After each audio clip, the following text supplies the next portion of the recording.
السلام علیکم ورحمۃ اللہ وبرکاتہ ان الحمد للہ والصلاة والسلام علی سید الانبیاء وعلی آلہ وصحبہ اجمعین اما بعد فاعوذ باللہ من الشیطان الرجیم بسم اللہ الرحمن الرحیم۔ اللہ کے حکم اور اس کی توفیق سے انشاءاللہ آج ہم دورہ تفسیر القرآن کا آغاز کرتے ہیں، اللہ سے دعا کے ساتھ کہ اللہ اس کو ہمارے لیے قبر کا نور اور روشنی بنانا اور اس کام کو ہمارے اور ہمارے آئندہ آنے والی نسلوں کے لیے برکت کا ذریعہ اور باعث برکت بنانا۔ قرآن حکیم کی پہلی سورہ مبارکہ سے انشاءاللہ آج ہم اس کی تلاوت کا آغاز کرتے ہیں، جو سورۃ الفاتحہ ہے۔ الفاتحہ قرآن کریم کی سب سے پہلی سورہ مبارکہ ہے جس کی احادیث میں بڑی فضیلت آئی ہے۔ الفاتحہ کے معنی ہیں آغاز اور ابتدا۔ اس کو الفاتحہ یا فاتحۃ الکتاب بھی کہتے ہیں کیونکہ اس سے سورۃ مبارک قرآن حکیم کا آغاز ہوتا ہے۔ اس کے علاوہ اس کو ام القرآن، السبع المثانی، القرآن العظیم اور الشفاء، الرقیہ اور اس کے علاوہ اس کے اور بھی بہت سے نام احادیث میں وارد ہیں جو کہ ہمیں معلوم ہونے چاہیے۔ رسول صلی اللہ علیہ وسلم نے اس کا ایک نام الصلاۃ بھی بتایا ہے، اور وہ الصلاۃ اس لیے ہے کیونکہ جس شخص نے نماز میں سورۃ الفاتحہ کی تلاوت نہیں کی وہ شخص اس شخص کی نماز نہیں ہوتی۔ ایک حدیث قدسی ہے، رسول صلی اللہ علیہ وسلم نے فرمایا، اللہ تعالیٰ نے فرمایا کہ میں نے نماز کو اپنی اور اپنے بندے کے درمیان نصفین میں تقسیم کر دیا ہے۔ اور ایک اور حدیث میں بھی ہے کہ جس شخص نے نماز میں سورۃ الفاتحہ کی تلاوت نہیں کی وہ بہت سارے ثواب سے محروم ہو گیا، اور اس کے بعد نماز جنازہ ہو، آپ کی سری قرات ہو، آپ کی جہری ہو، آپ کی فرض ہو، آپ کے نفل ہو، امام کے پیچھے ہو، یہ تمام صورتوں میں اس سورہ مبارکہ کو پڑھنا بہت ضروری ہے۔ یہ سورہ مبارکہ خاص طور پہ اللہ کے عرش کے خزانوں میں سے دی گئی ہے۔ ابن عباس سے روایت ہے، جبریل امین نبی کریم صلی اللہ علیہ وسلم کے پاس بیٹھے تھے تو انہوں نے اوپر سے ایک دروازہ کے کھلنے جیسی آواز سنی۔ انہوں نے اپنا سر اوپر اٹھایا اور کہا، یہ آسمان کا ایک ایسا دروازہ کھولا گیا ہے کہ آج کے علاوہ یہ دروازہ کبھی نہیں کھلا۔ جب اس دروازے سے ایک فرشتہ اترا، حضرت جبرائیل نے فرمایا یہ فرشتہ آج سے پہلے کبھی زمین پر نہیں اترا۔ اس فرشتے نے نبی پاک کو سلام کہا اور فرمایا، آپ کو 2 نور عطا فرمائے گئے ہیں جو آپ سے پہلے کسی نبی کو نہیں دیے گئے۔ آپ کو خوشخبری ہو، یہ 2 نور سورۃ الفاتحہ اور سورۃ البقرہ کی آخری حصہ ہے۔ اس میں سے آپ کی طرف سے پڑھے گئے ایک ایک حرف کے عوض آپ کو ثواب ملے گا۔ یہ وہ نماز ہے، یہ وہ سورہ مبارکہ ہے کہ جس کو نماز میں نہ پڑھیں تو نماز نہیں ہوتی۔ یہ وہ سورہ مبارکہ ہے کہ جو دعا ہے، یہ ساری کی ساری دعا ہے، اس کا ایک نام الدعاء بھی ہے۔ تو اسی طریقے سے اس سورہ مبارکہ کو ہر نماز میں پڑھنا ضروری ہے۔ حضرت ابو ہریرہ کی روایت ہے کہ ان سے پوچھا گیا کہ جب ہم امام کے پیچھے نماز پڑھتے ہیں تو اس وقت ہم کیا کریں؟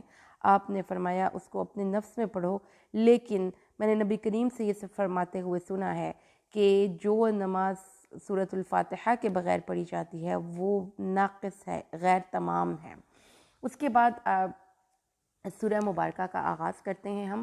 بسم اللہ الرحمن الرحیم۔ الحمد للہ رب العالمین، الحمد للہ رب العالمین۔ تمام تعریفیں اللہ کے لیے ہیں جو تمام جہانوں کا پالنے والا ہے۔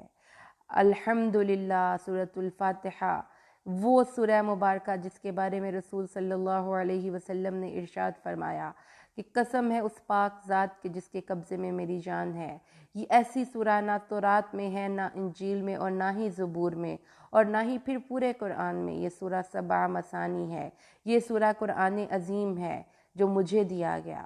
تمام تعریفیں اللہ کے لیے ہیں۔ تعریف مطلب جو کسی کے اندر کوئی چیز خوبی، حسن یا کمال ہے، میرے اندر، آپ کے اندر، ہمارے ارد گرد رہنے والے لوگوں کے اندر بھی اللہ کی عطا ہے۔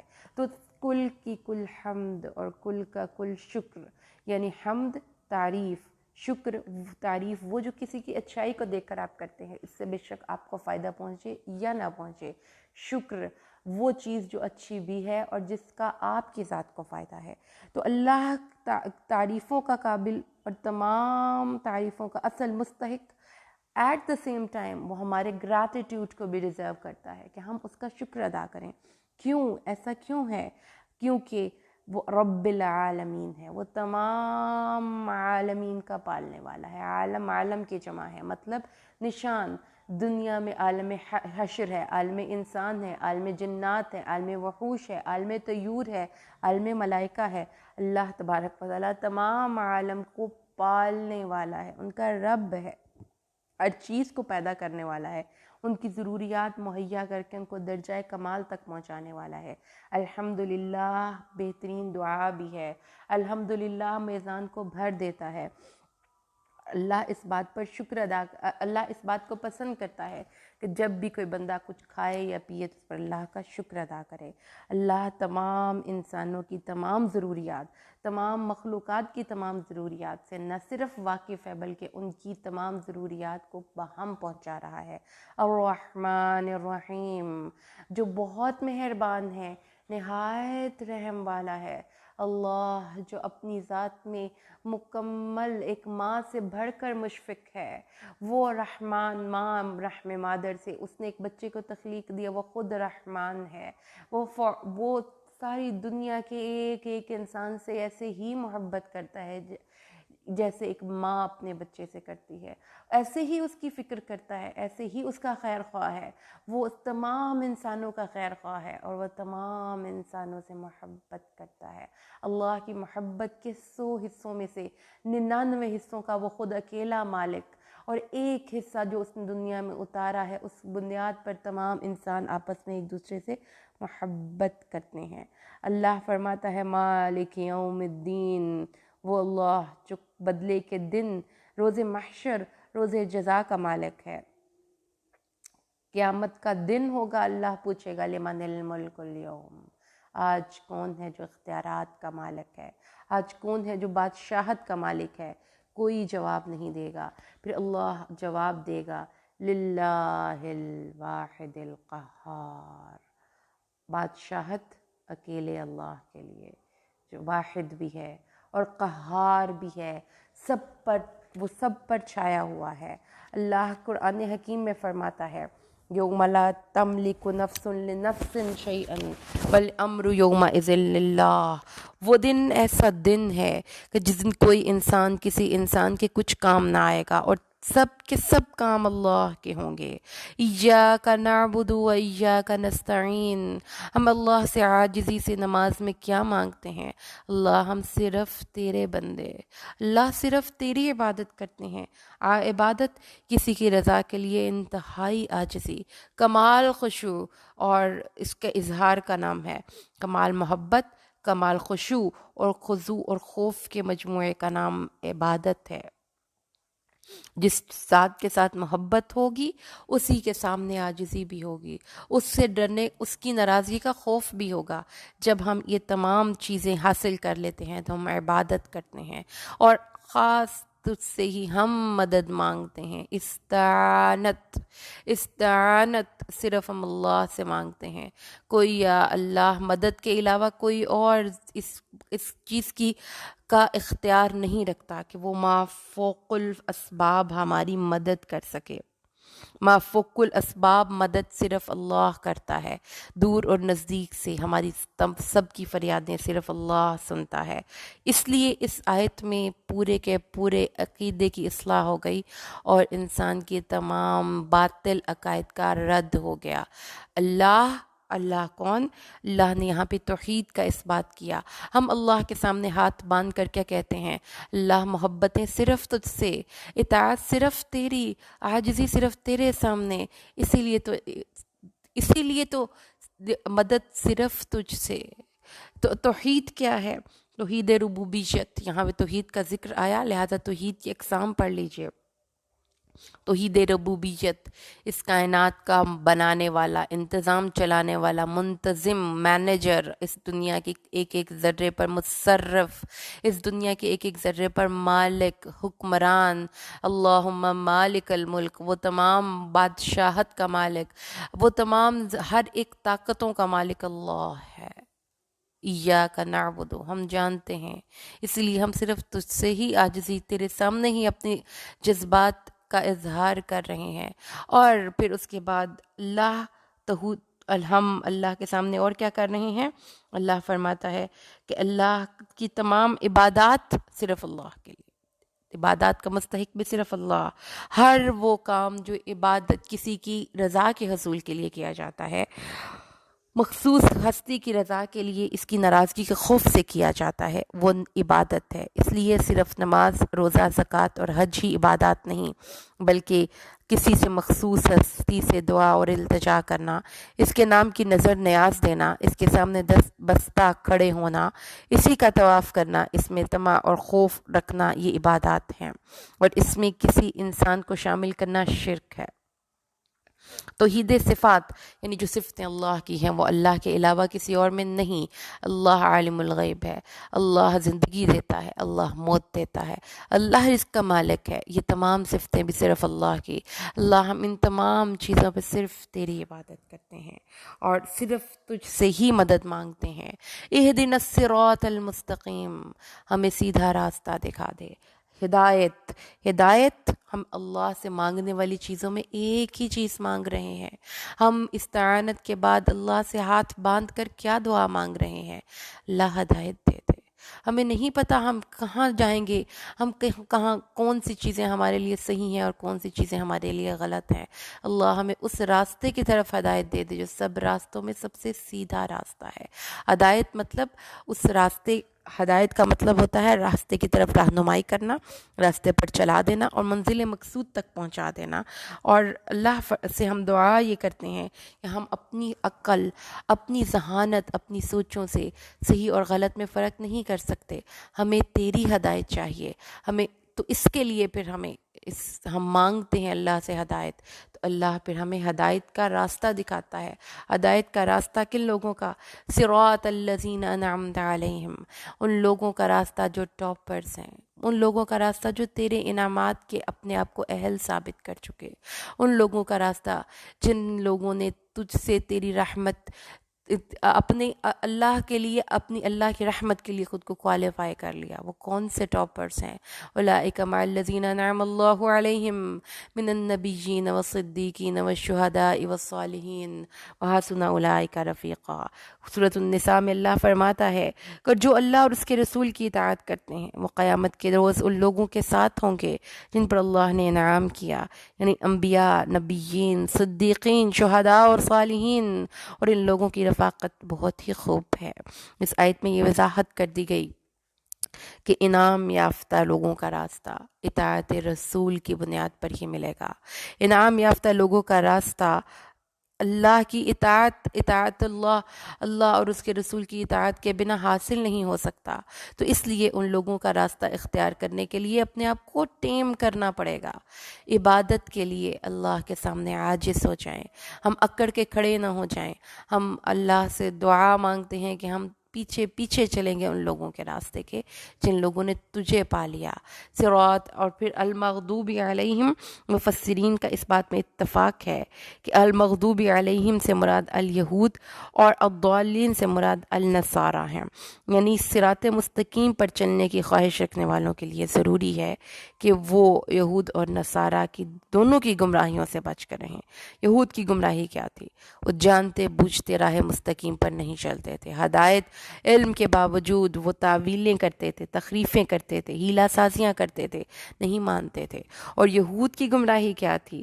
کہ وہ اللہ کی شان میں غلو کرتے تھے اور حضرت عیسیٰ کو اللہ کا بیٹا قرار دیتے تھے۔ ان دونوں کے درمیان، ان دونوں سے بچ کر زندگی گزاریں گے تو راہ مستقیم ملے گی۔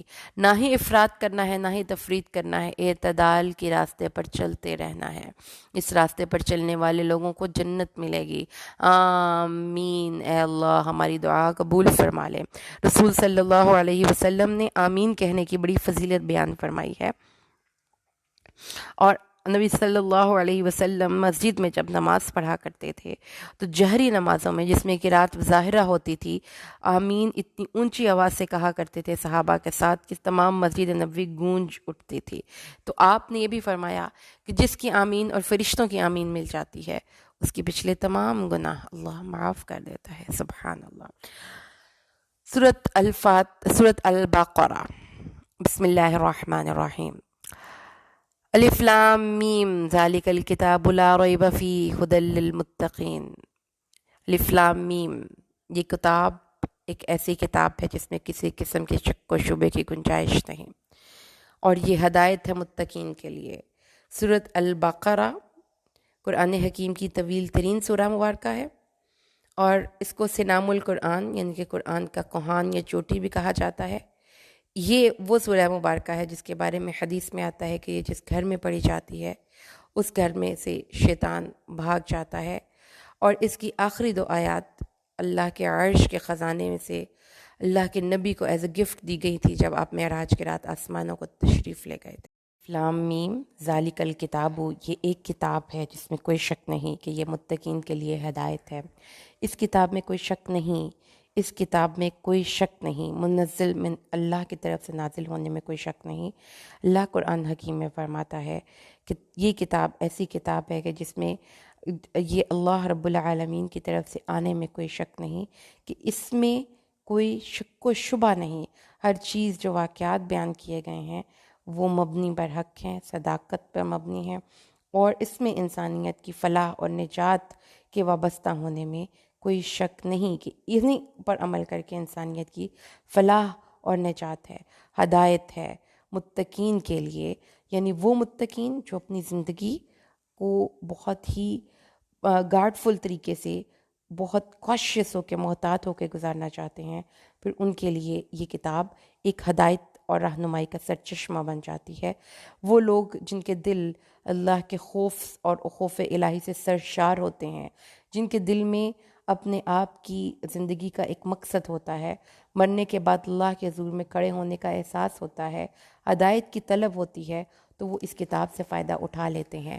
وہ لوگ جو ایمان لاتے ہیں غیب پر، یعنی وہ امور غیوب، امور غیبیہ، وہ چیزیں جو انسان اپنے عقل اور ادراک، اپنے عقل سے اور حواس سے جس کا ادراک نہیں کر سکتا، جیسے اللہ، وحی الہی، جنت، دوزخ، ملائکہ، قبر، حشر، پھر خود انسان کی اپنی ذات جس میں اس کے اپنی سوچیں، اس کی اپنی ایموشنز، اس کی زندگی میں آنے والی برکات، اس کی زندگی میں آنے والے عذاب، یعنی یہ وہ سب چیزیں ہیں جس کو کہ انسان اپنی زندگی میں محسوس کرتا ہے لیکن اپنی خالی آنکھ سے آبزرو نہیں کر سکتا۔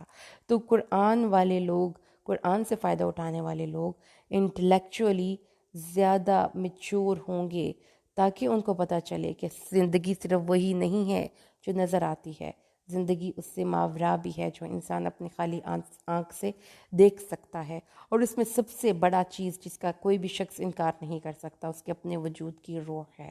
تو اللہ فرماتا ہے کہ جو لوگ ان تمام غیبی امور پر یقین رکھتے ہیں وہی لوگ قرآن والے لوگ ہو سکتے ہیں، جو قرآن سے فائدہ اٹھاتے ہیں۔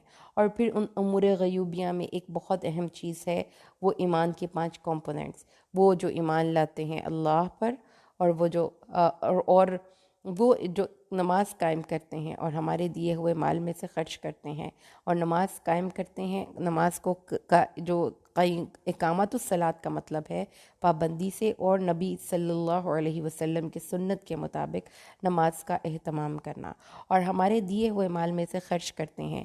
انفاق کا لفظ یہاں پر عام ہے، یعنی وہ صدقات جو نافل اور وہ صدقات جو واجب، وہ دونوں شامل ہیں۔ اہل ایمان حسب استطاعت دونوں میں کوتاہی نہیں کرتے، بلکہ ہر جگہ پر اچھے طریقے سے خرچ کرتے ہیں، اور اس کے ساتھ ساتھ اس کے اندر جو صلاحیتیں ہیں ان کا بھی استعمال کرتے ہیں۔ وہ اپنی سوچوں میں دوسرے انسانوں کا بھلا چاہنے والے اور بہت زیادہ فیاض نیچر کے لوگ ہیں۔ اس کے بعد اللہ فرماتا ہے یہی وہ لوگ جو ایمان لاتے ہیں آپ پر، اور اس پر جو آپ کی طرف اتارا گیا اور جو آپ سے پہلے اتارا گیا، اور وہ آخرت پر بھی یقین رکھتے ہیں۔ یعنی تمام سابقہ انبیاء کی کتب پر ایمان لانا اور ان کتابوں کو برحق سمجھنا اس لیے ضروری ہے کیونکہ ہمیں یہ معلوم ہونا چاہیے کہ ہم انسان ہیں اور ہماری بنت میں ہدایت کی طلب رکھ دی گئی ہے۔ اس لیے ہر دور میں انسانوں کی ہدایت کے لیے اللہ نے پھر انتظامات کیے، آسمان سے کتابیں نازل کیں، اور وہ آخرت پر یقین رکھتے ہیں اور وہ جانتے ہیں کہ قیامت کا دن آنے والا ہے اور آخرت برحق ہے، اس لیے اس کے آنے سے پہلے اس کی تیاری کر لی جائے۔ تو زندگی کو نان سیریس گراؤنڈز پہ آپ نہیں گزارنا افورڈ کر سکتے، وہ جانتے ہیں۔ تو ایسے لوگ ہی اپنے رب کی طرف سے ہدایت پر ہیں، اور ایسے لوگ ہی اب مفلحون یعنی اصلاح کرنے والے ہیں۔ تو یہ اہل ایمان کا انجام بیان کیا گیا کہ ایمان لانے کے بعد تقوی اور عمل اور صحیح عقیدے کا اہتمام، یہ تمام چیزیں ضروری ہیں کامیابی کے لیے۔ محض زبانی کلامی اظہار ایمان کامیابی کے لیے ضروری نہیں ہے۔ کامیابی سے مراد ہے آخرت میں اللہ کی رضا اور رحمت اور مغفرت کا حصول، اور اس کے ساتھ ساتھ دنیا کی خوشحالی، سعادت اور کامرانی۔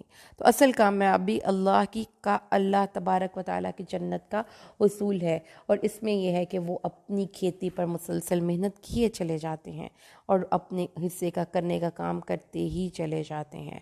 وہ لوگ جو کافر ہوئے ان کے لیے برابر ہے کہ آپ ان کو ڈرائیں یا نہ ڈرائیں، وہ ایمان نہیں لائیں گے۔ اللہ نے کافروں کے دلوں پر اور ان کی آنکھوں پر مہر کر دی ہے، اور ان کی کانوں پر پردہ ہے، اور ان کے لیے بڑا عذاب ہے۔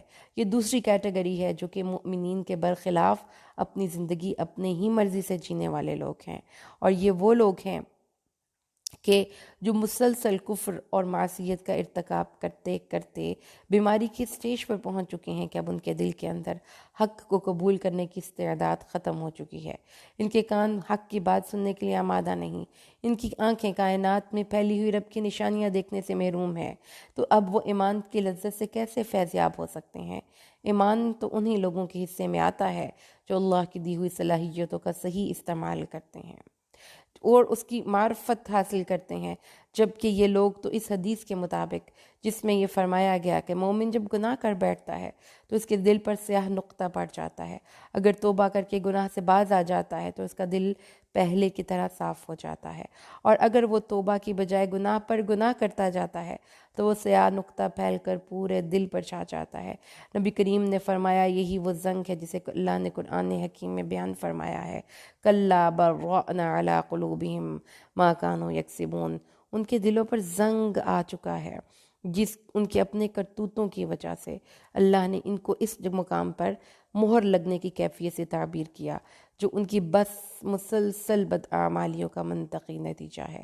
وَمِنَ النَّاسِ مَن يَقُولُ آمَنَّا، اور لوگوں میں سے بعض ایسے بھی ہیں جو کہتے ہیں کہ ہم اللہ پر اور قیامت کے دن پر ایمان رکھتے ہیں، لیکن در حقیقت وہ ایمان لانے والے نہیں ہیں۔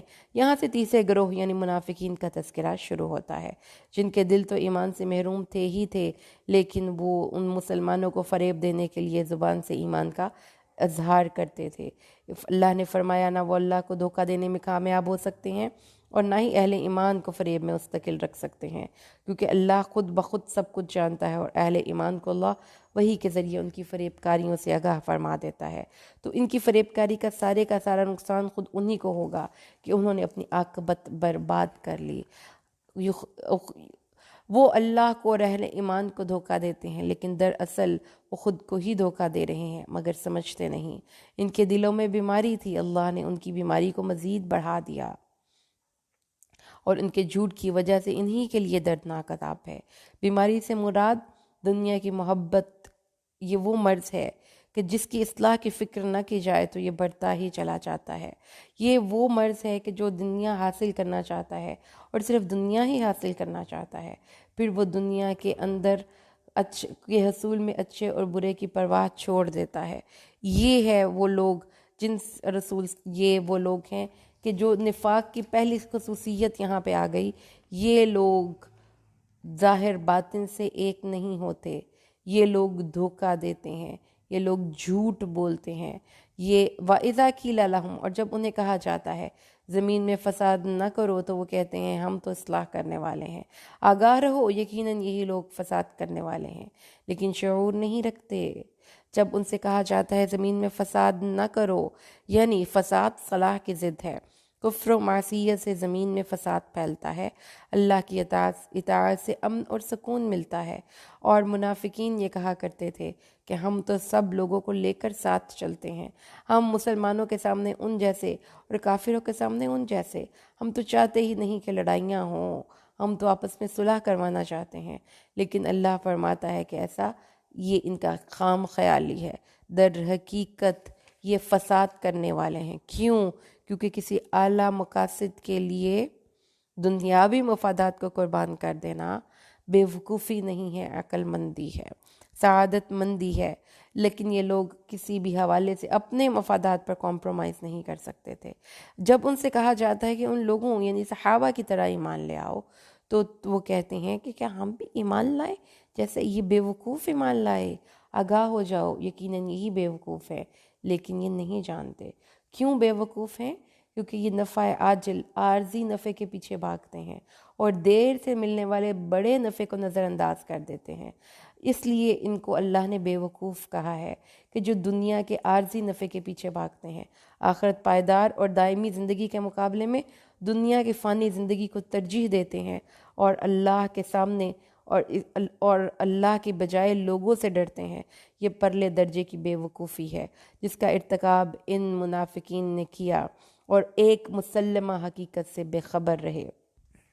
اللہ بھی ان کا مذاق اڑاتا ہے اور ان کی سرکشی اور بہکاوے میں اور بڑھا دیتا ہے۔ یعنی اللہ ان سے مذاق کرتا ہے کا مطلب کیا ہوا کہ اللہ ان سے مسلمانوں کے ساتھ جس طرح وہ استہزاء کا معاملہ کرتا ہے، ایسے ہی قیامت کے دن اللہ ان کے ساتھ معاملہ کرے گا کہ ان کو ان کی سرکشی میں ڈھیل دیے چلے جائے گا۔ اور جزاء سیئۃ سیئۃ سیئۃ مثلھا، برائی کا بدلہ اسی کی مثل برائی ہے۔ برائی کے بدلے میں برائی کو کہا جاتا ہے کہ یہ اللہ کو دھوکہ دیتے ہیں اور وہ اللہ ان کو دھوکہ دیتا ہے۔ وہ اللہ کے ساتھ مکر کرتے ہیں اور اللہ ان کے ساتھ مکر کرتا ہے، اور اللہ قیامت کے دن ان کا مذاق اڑائے گا، جیسا کہ اللہ نے قرآن حکیم کی سورۃ الحدید میں اس کی وضاحت کر دی کہ وہ لوگ جب میدان محشر میں جائیں گے تو ان کو ان کے نور کی روشنی بجھ جائے گی۔ یہ وہ لوگ ہیں جنہوں نے گمراہی کو ہدایت کے بدلے میں خرید لیا، تو بس نہ ان کی تجارت نے ان کو فائدہ پہنچایا نہ وہ ہدایت یافتہ ہوئے۔ یہاں پہ تجارت کو، گمراہی اور ہدایت کو ایک تجارت کے ٹرمز میں یوز کیا گیا، تو اللہ نے فرمایا وہ کیسا بے وقوف تاجر ہے جو سراسر گھاٹے کا سودا کرتا ہے۔ منافقین نے نفاق کا جامہ پہن کر یہی گھاٹے والی تجارت کی، لیکن یہ گھاٹا آخرت کا گھاٹا ہے، اور اس گھاٹے کو زیادہ گھاٹا اور خسارہ کرنے کے لیے یہ ضروری تھا کہ دنیا میں انہیں اس خسارے کا علم بھی نہ ہونے دیا جائے، تاکہ وہ اس دنیا میں جو فوری فوائد حاصل کرتے ہیں اس پر اپنے آپ کو بڑے عقل مند اور دانا اور اپنے آپ کو عقل و فہم والے سمجھتے ہی رہیں، لیکن ان کے اس نفاق کا پردہ جب چاک ہوگا جب وہ اللہ کے پاس جائیں گے۔ اور پھر اللہ نے ان کی مثالیں پیش کی ہیں۔ ان کی مثال اس شخص کی سی ہے جس نے آگ بھڑکائی، جس میں اس کے آس پاس کی چیزیں روشنی میں آئی ہی تھیں کہ اللہ ان کے نور کو لے گیا اور انہیں اندھیروں میں چھوڑ دیا جو نہیں دیکھتے، وہ بہرے ہیں، گونگے ہیں، اندھے ہیں، پس وہ نہیں لوٹتے۔ ابن عباس اور دیگر صحابہ نے اس کا مطلب یہ بیان فرمایا ہے کہ نبی صلی اللہ علیہ وسلم جب مدینے میں تشریف لائے تو کچھ لوگ مسلمان ہو کر پھر جلد ہی منافق ہو گئے۔ ان کی مثال اس شخص کی سی ہے جو اندھیرے میں تھا، اس نے روشنی جلائی جس سے اس کا تمام ماحول یکسر روشن ہو گیا، اس کو مفید اور نقصان دہ چیزیں دونوں واضح ہوتی چلی گئیں۔ دفعتاً وہ روشنی بجھ گئی اور حسب ثابت تاریکیوں میں گھر گیا۔ یہی حال منافقین کا تھا، پہلے وہ شرک کی تاریکی میں تھے، مسلمان ہوئے تو روشنی میں آ گئے، حلال اور حرام کی تمام خیر و شر کو پہچان گئے، لیکن پھر واپس کفر کی طرف لوٹ گئے۔ یا آسمانی برسات کی طرح جس میں اندھیرے، گرج اور بجلی ہو، موت کے ڈر سے، کڑاکے کی وجہ سے اپنی انگلیاں کانوں میں ڈال لیتے ہیں۔ اللہ قافلوں کو گھیرنے والا ہے۔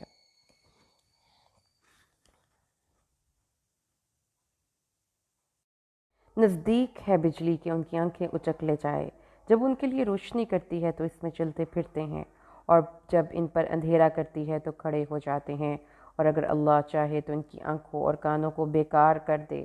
یقیناً اللہ ہر چیز پر قادر ہے۔ جس میں اللہ نے منافقین، اس مثال میں منافقین کے ایک دوسرے گروہ کا ذکر ہے جس پر کبھی حق واضح ہو جاتا ہے اور کبھی وہ اس کے بارے میں شک میں مبتلا ہو جاتے ہیں، اور اللہ فرماتا ہے اس امر کی اس میں تنبیہ ہے، وارننگ ہے، کہ اگر وہ اپنی صلاحیتوں کو اللہ کے دیے ہوئے راستوں کے مطابق خرچ نہیں کرتے تو اللہ اس بات پر قادر ہے کہ وہ ان صلاحیتوں کو سلب کر لے۔ اس لیے اللہ کی اطاعت سے انسان کو کبھی بھی گریزاں اور اس کے عذاب سے کبھی بھی بے خوف نہیں ہونا چاہیے۔ تو اس کے بعد اس ہدایت اور گمراہی کے بیان کے بعد، انسانوں کے 3 بڑے گروہوں کے تذکرے کے بعد، اللہ نے تمام انسانوں کو اپنی وحدانیت کی عبادت اور اپنی عبادت کی دعوت دی ہے، اور فرمایا اے انسانوں اپنے رب کی عبادت کرو جس نے تمہیں اور تم سے پہلے لوگوں کو پیدا کیا، اور یہی تمہارا لعلکم تتقون، تاکہ تم اپنا بچاؤ کر سکو، جس نے تمہارے لیے زمین کو فرش اور آسمان کو چھت بنایا، اور آسمان سے پانی اتار کر اس سے پھل پیدا کر کے تمہیں روزی دی۔ یاد رکھو باوجود جاننے کہ اللہ کے ساتھ شریک مقرر نہ کرو۔ اللہ نے اس بات کا سب سے پہلی اور کیٹاگوریکل بات جو سب انسانوں کو اللہ تبارک و تعالیٰ نے ایک میسج کے ذریعے کمیونیکیٹ کی ہے، وہ کیا ہے کہ اللہ کی عبادت کرو۔ ریوائز کر لیجئے، عبادت کا کیا مطلب ہے؟ انتہائی عاجزی، انتہائی خشوع، انتہائی خوف کے مجموعے کا نام عبادت ہے۔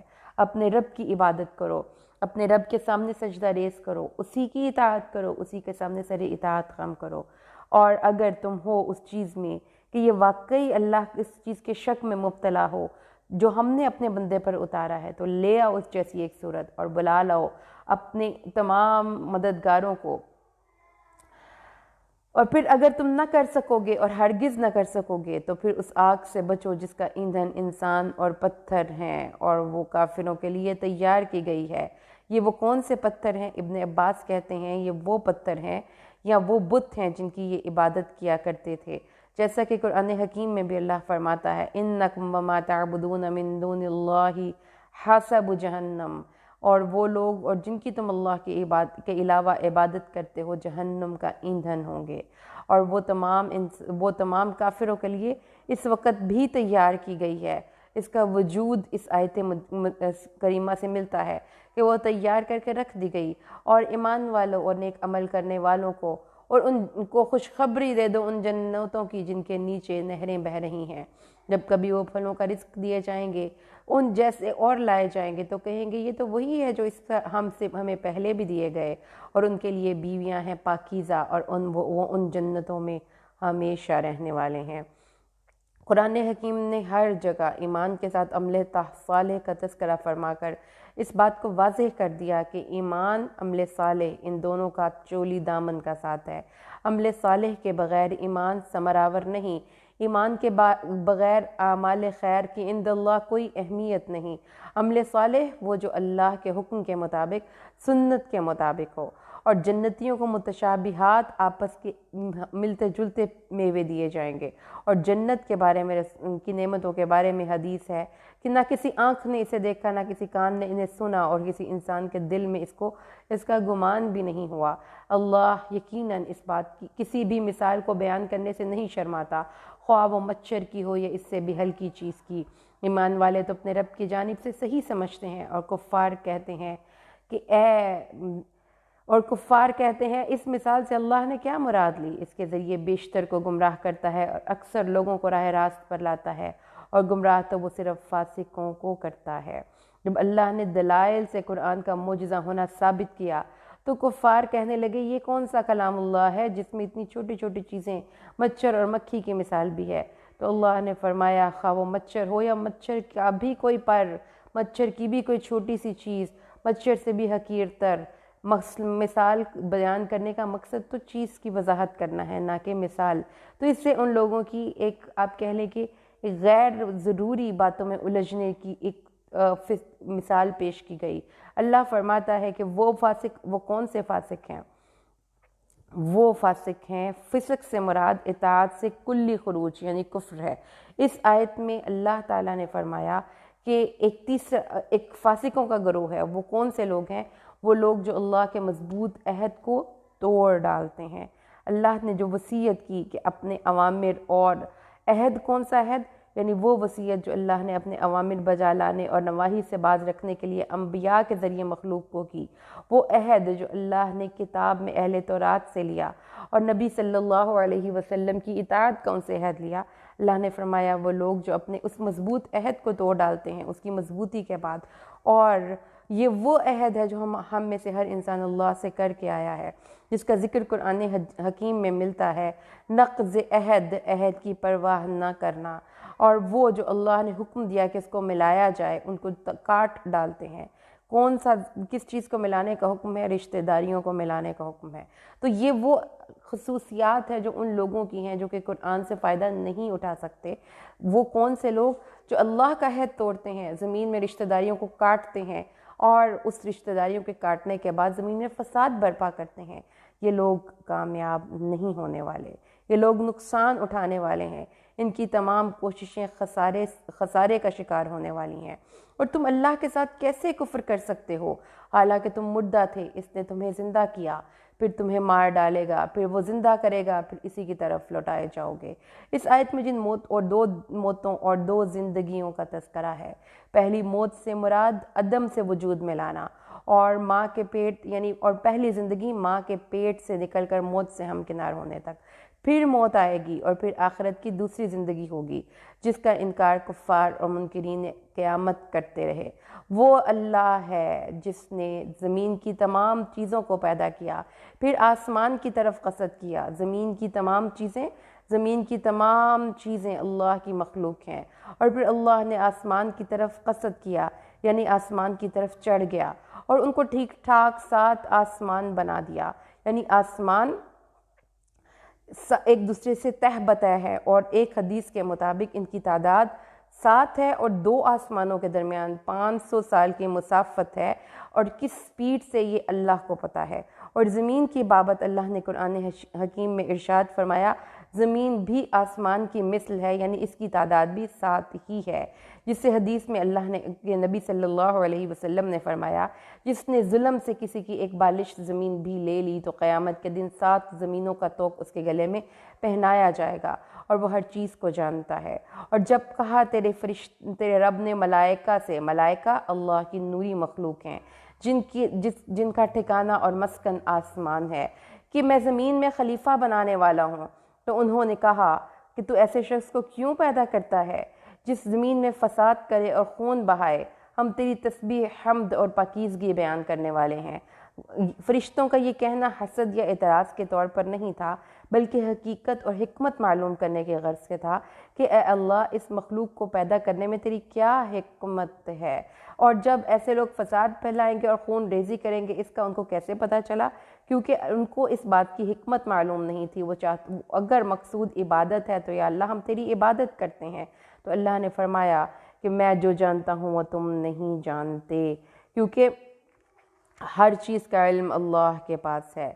اور فرشتوں کے سامنے پھر اللہ نے آدم کو تمام نام سکھا کر ان چیزوں کو فرشتوں کے سامنے پیش کیا اور فرمایا اگر تم سچے ہو تو ان چیزوں کے نام بتاؤ۔ یہ اسماء سے مراد ہر چیز کے فوائد اور خواص کا علم ہے۔ اللہ نے القاء اور الہام کے ذریعے آدم علیہ السلام کو سکھا دیا۔ پھر جب ان سے کہا گیا کہ آدم ان کے نام بتاؤ تو فوراً انہوں نے وہ سب بیان کر دیا جو فرشتے بیان نہ کر سکے۔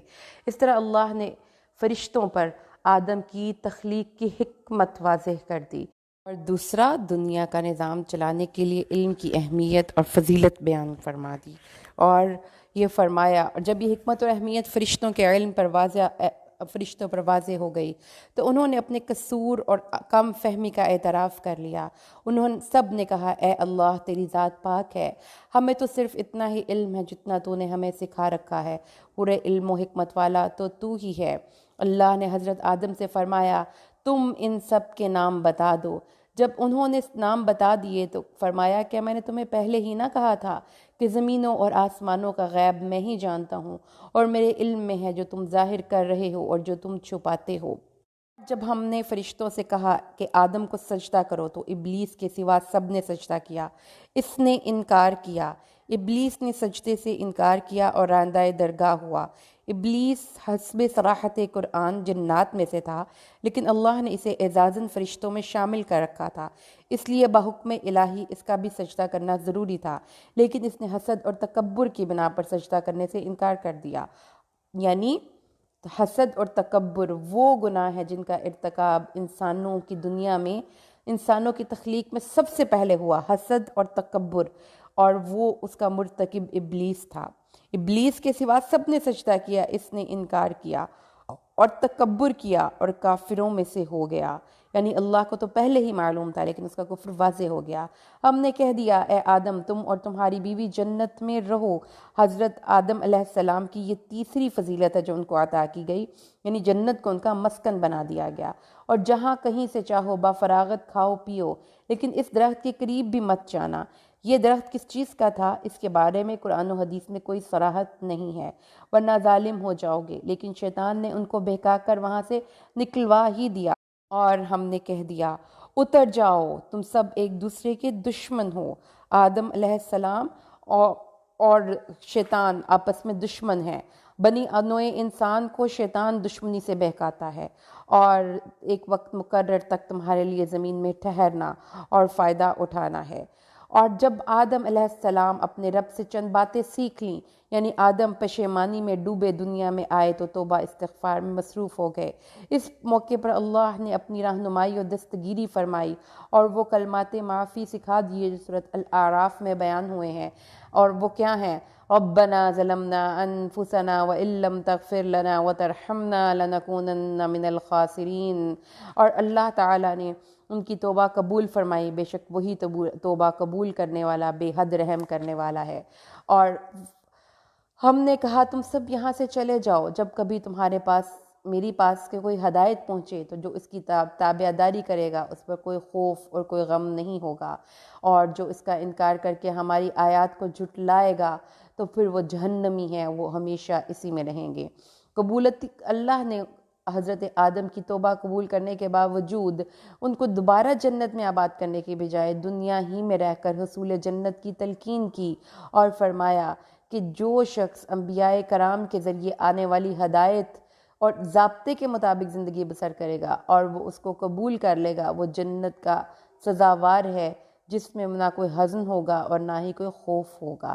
حزن کا تعلق ہے دنیا سے، یعنی وہ چیز جو فوت ہو جائے، وہ چیز جو آپ کے ہاتھ سے جاتی رہے اس پر آپ کو غم ہوتا ہے، اور فکر اس کو ہوتا ہے وہ جو اس دنیا کے بعد جس کو وہ دنیا سے چھوڑ آئے، تو نہ ہی اس کو اپنا کوئی پچھتاوا ہوگا اور نہ ہی اس کو مستقبل کا خوف ہوگا، وہ خوف اور غم سے ماورا ہو کر زندگی گزارے گا۔ تو اس طرح سے اللہ تعالیٰ نے بتا دیا کہ کون سی دو چیزیں ہیں جو کہ دنیا میں زندگی گزارنے کے لیے ہمیں ضروری چاہیے۔ ہمیں ہدایت چاہیے اور اس کی تابعداری چاہیے، اس کے علاوہ زندگی میں جنت حاصل نہیں کی جا سکتی۔ ہدایت پہنچے تو اس کے ساتھ ہی تابعداری کریں، اور جو انکار کر کے ہماری آیتوں کو جھٹلائیں وہ جہنمی ہیں اور ہمیشہ اسی میں رہیں گے۔ اب آگے سے بنی اسرائیل کی ہسٹری کا آغاز ہو رہا ہے۔ ہسٹری کا یہاں پہ کی جو پڑھانے کا مقصد ہے اللہ کا، وہ یہ ہے کہ ہمیں اس زوال یافتہ قوم کی ان برائیوں تک ہماری رسائی ہو جائے جس کی وجہ سے وہ حاملین کتاب ہونے کے باوجود اللہ کے غضب کا شکار ہوئے۔ یہاں پر اس کا آغاز ان پر انعامات سے کیا جائے گا، اور پھر بعد میں آہستہ آہستہ ان کی تنزلی کا ذکر کیا جائے گا۔ اے بنی اسرائیل، میری اس نعمت کو یاد کرو جو میں نے تم پر انعام کی، اور میرے عہد کو پورا کرو۔ میں تمہارے عہد کو پورا کروں گا اور مجھ ہی سے ڈرو۔ اسرائیل یعقوب علیہ السلام کا لقب تھا۔ یہود کو بنو اسرائیل اس لیے کہا جاتا ہے کیونکہ وہ حضرت یعقوب علیہ السلام کی اولاد تھے۔ حضرت یعقوب کے 12 بیٹے تھے جن سے یہود کے 12 قبیلے بنے، اور ان میں بکثرت انبیاء اور رسل ہوئے۔ یہود کو عرب میں اس کی گزشتہ تاریخ اور علم و مذہب سے وابستگی کی وجہ سے ایک خاص مقام حاصل تھا۔ ان کو اللہ اپنے انعامات یہاں پر یاد کروا رہا ہے۔ اور ایمان، اس کتاب پر ایمان لاؤ جو میں نے تمہاری کتابوں کی تصدیق میں نازل فرمائی ہے، اور اس کے ساتھ ہی تم پہلے کافر نہ بنو اور میری آیتوں کو تھوڑی قیمت پر نہ فروخت کرو، اور مجھ ہی سے ڈرو۔ یعنی ان کی کتاب میں رسول صلی اللہ علیہ وسلم کی آمد کا ذکر موجود تھا، تو انہوں نے لوگوں کو بتانا تھا کہ یہ سچ اور حق اور برحق نبی ہے، لیکن انہوں نے ہی اللہ کے نبی کو جھٹلا دیا۔ اور حق کو باطل کے ساتھ خلط ملط نہ کرو اور نہ حق کو چھپاؤ، تمہیں تو خود اس کا علم ہے، اس کو تھوڑی قیمت پر فروخت نہ کرو۔ تو اللہ تعالیٰ نے فرمایا کہ حق اور باطل کو مکس کر کے پیش کرنا، ملاوٹ کرنا، یہ اللہ کو نہیں پسند۔ اچھی اور بری چیز کو ملاوٹ کر کے وہ لوگوں کے سامنے ایک ملغوبہ سا بنا کر شریعت کا پیش کر دیا کرتے تھے۔ جو باتیں وہ کرتے تھے وہ مکمل طور پہ غلط نہیں ہوتی تھیں، لیکن اس میں سے بہت سے باطل کی آمیزش تھی، جیسا کہ آج کے ہمارے بہت سے علماء کرام کرتے ہیں۔ اللہ نے منع کر دیا۔ تو جو یہ کام کرے گا وہ زوال یافتہ قوم کا ایک فرد ہوگا جو حق اور باطل کو خلط ملط کرتا ہے۔ اور نماز قائم کرو اور زکوٰۃ ادا کرو اور رکوع کرنے والوں کے ساتھ رکوع کرو۔ کیا لوگوں کو بھلائیوں کا حکم دیتے ہو اور خود اپنے آپ کو بھول جاتے ہو، حالانکہ تم کتاب پڑھتے ہو؟ کیا تم اتنی سی بات بھی نہیں سمجھ سکتے کہ اللہ کو یہ نہیں پسند دنیا کے دوسرے لوگوں کو آپ حق کو حکم دینے کی کا اور خود کو فراموش کر دیں؟ اور صبر اور نماز کے ساتھ مدد طلب کرو۔ وَاسْتَعِینُوا بِالصَّبْرِ وَالصَّلَاةِ، اور صبر اور نماز سے مدد طلب کرو۔ یہ چیز بہت ہی مشکل ہے مگر ڈرنے والوں کے لیے۔ صبر اور نماز ہر اللہ والے کے دو بڑے ہتھیار ہیں۔ نماز کے ذریعے مومن کا رابطہ اور تعلق اللہ سے مضبوط ہو جاتا ہے، اللہ کی تائید اور نصرت اس کو حاصل ہوتی ہے۔ صبر کے ذریعے اس کے کردار کی پختگی اور دین میں استقامت حاصل ہوتی ہے۔ رسول صلی اللہ علیہ وسلم کا ارشاد پاک ہے کہ جب بھی ہمیں حدیث میں آتا ہے کہ جب بھی نبی کو صلی اللہ علیہ وسلم کو کوئی اہم معاملہ پیش آتا تو فوراً نماز کا اہتمام کرتے۔ وہ کون سے لوگ ہیں جو ڈر جانے والے ہیں، جو جانتے ہیں کہ بے شک وہ اپنے رب سے ملاقات کرنے والے اور یقیناً وہ اسی کی طرف لوٹ کر جانے والے ہیں۔ اے اولاد یعقوب، میری اس نعمت کو یاد کرو جو میں نے تم پر انعام کی اور میں نے تمہیں تمام جہانوں پر فضیلت دی ہے۔ یہاں دوبارہ بنی اسرائیل کو وہ انعامات یاد کروائے جا رہے ہیں جو ان پر کیے گئے، جو ان کو قیامت کے دن سے ڈرایا جا رہا ہے، جس دن نہ کوئی کسی کے کام آئے گا، نہ سفارش قبول کی جائے گی اور نہ ہی کسی کو کوئی نفع دے سکے گا، نہ اس سے کوئی عوض لیا جائے گا اور نہ ہی وہ مدد کیے جائیں گے۔ کوئی شفاعت نہیں ہے۔ محمد رسول صلی اللہ علیہ وسلم، احادیث صحیحہ سے یہ ثابت ہے کہ جو لوگ اللہ کے اذن کے بغیر نبی بھی سفارش کر سکیں گے، رسول صلی اللہ علیہ وسلم کی سفارش بھی اللہ کے اذن سے قبول ہوگی۔ اور جب ہم نے تمہیں فرعونیوں سے نجات دی، گنتے جائیے اللہ کے نعمات۔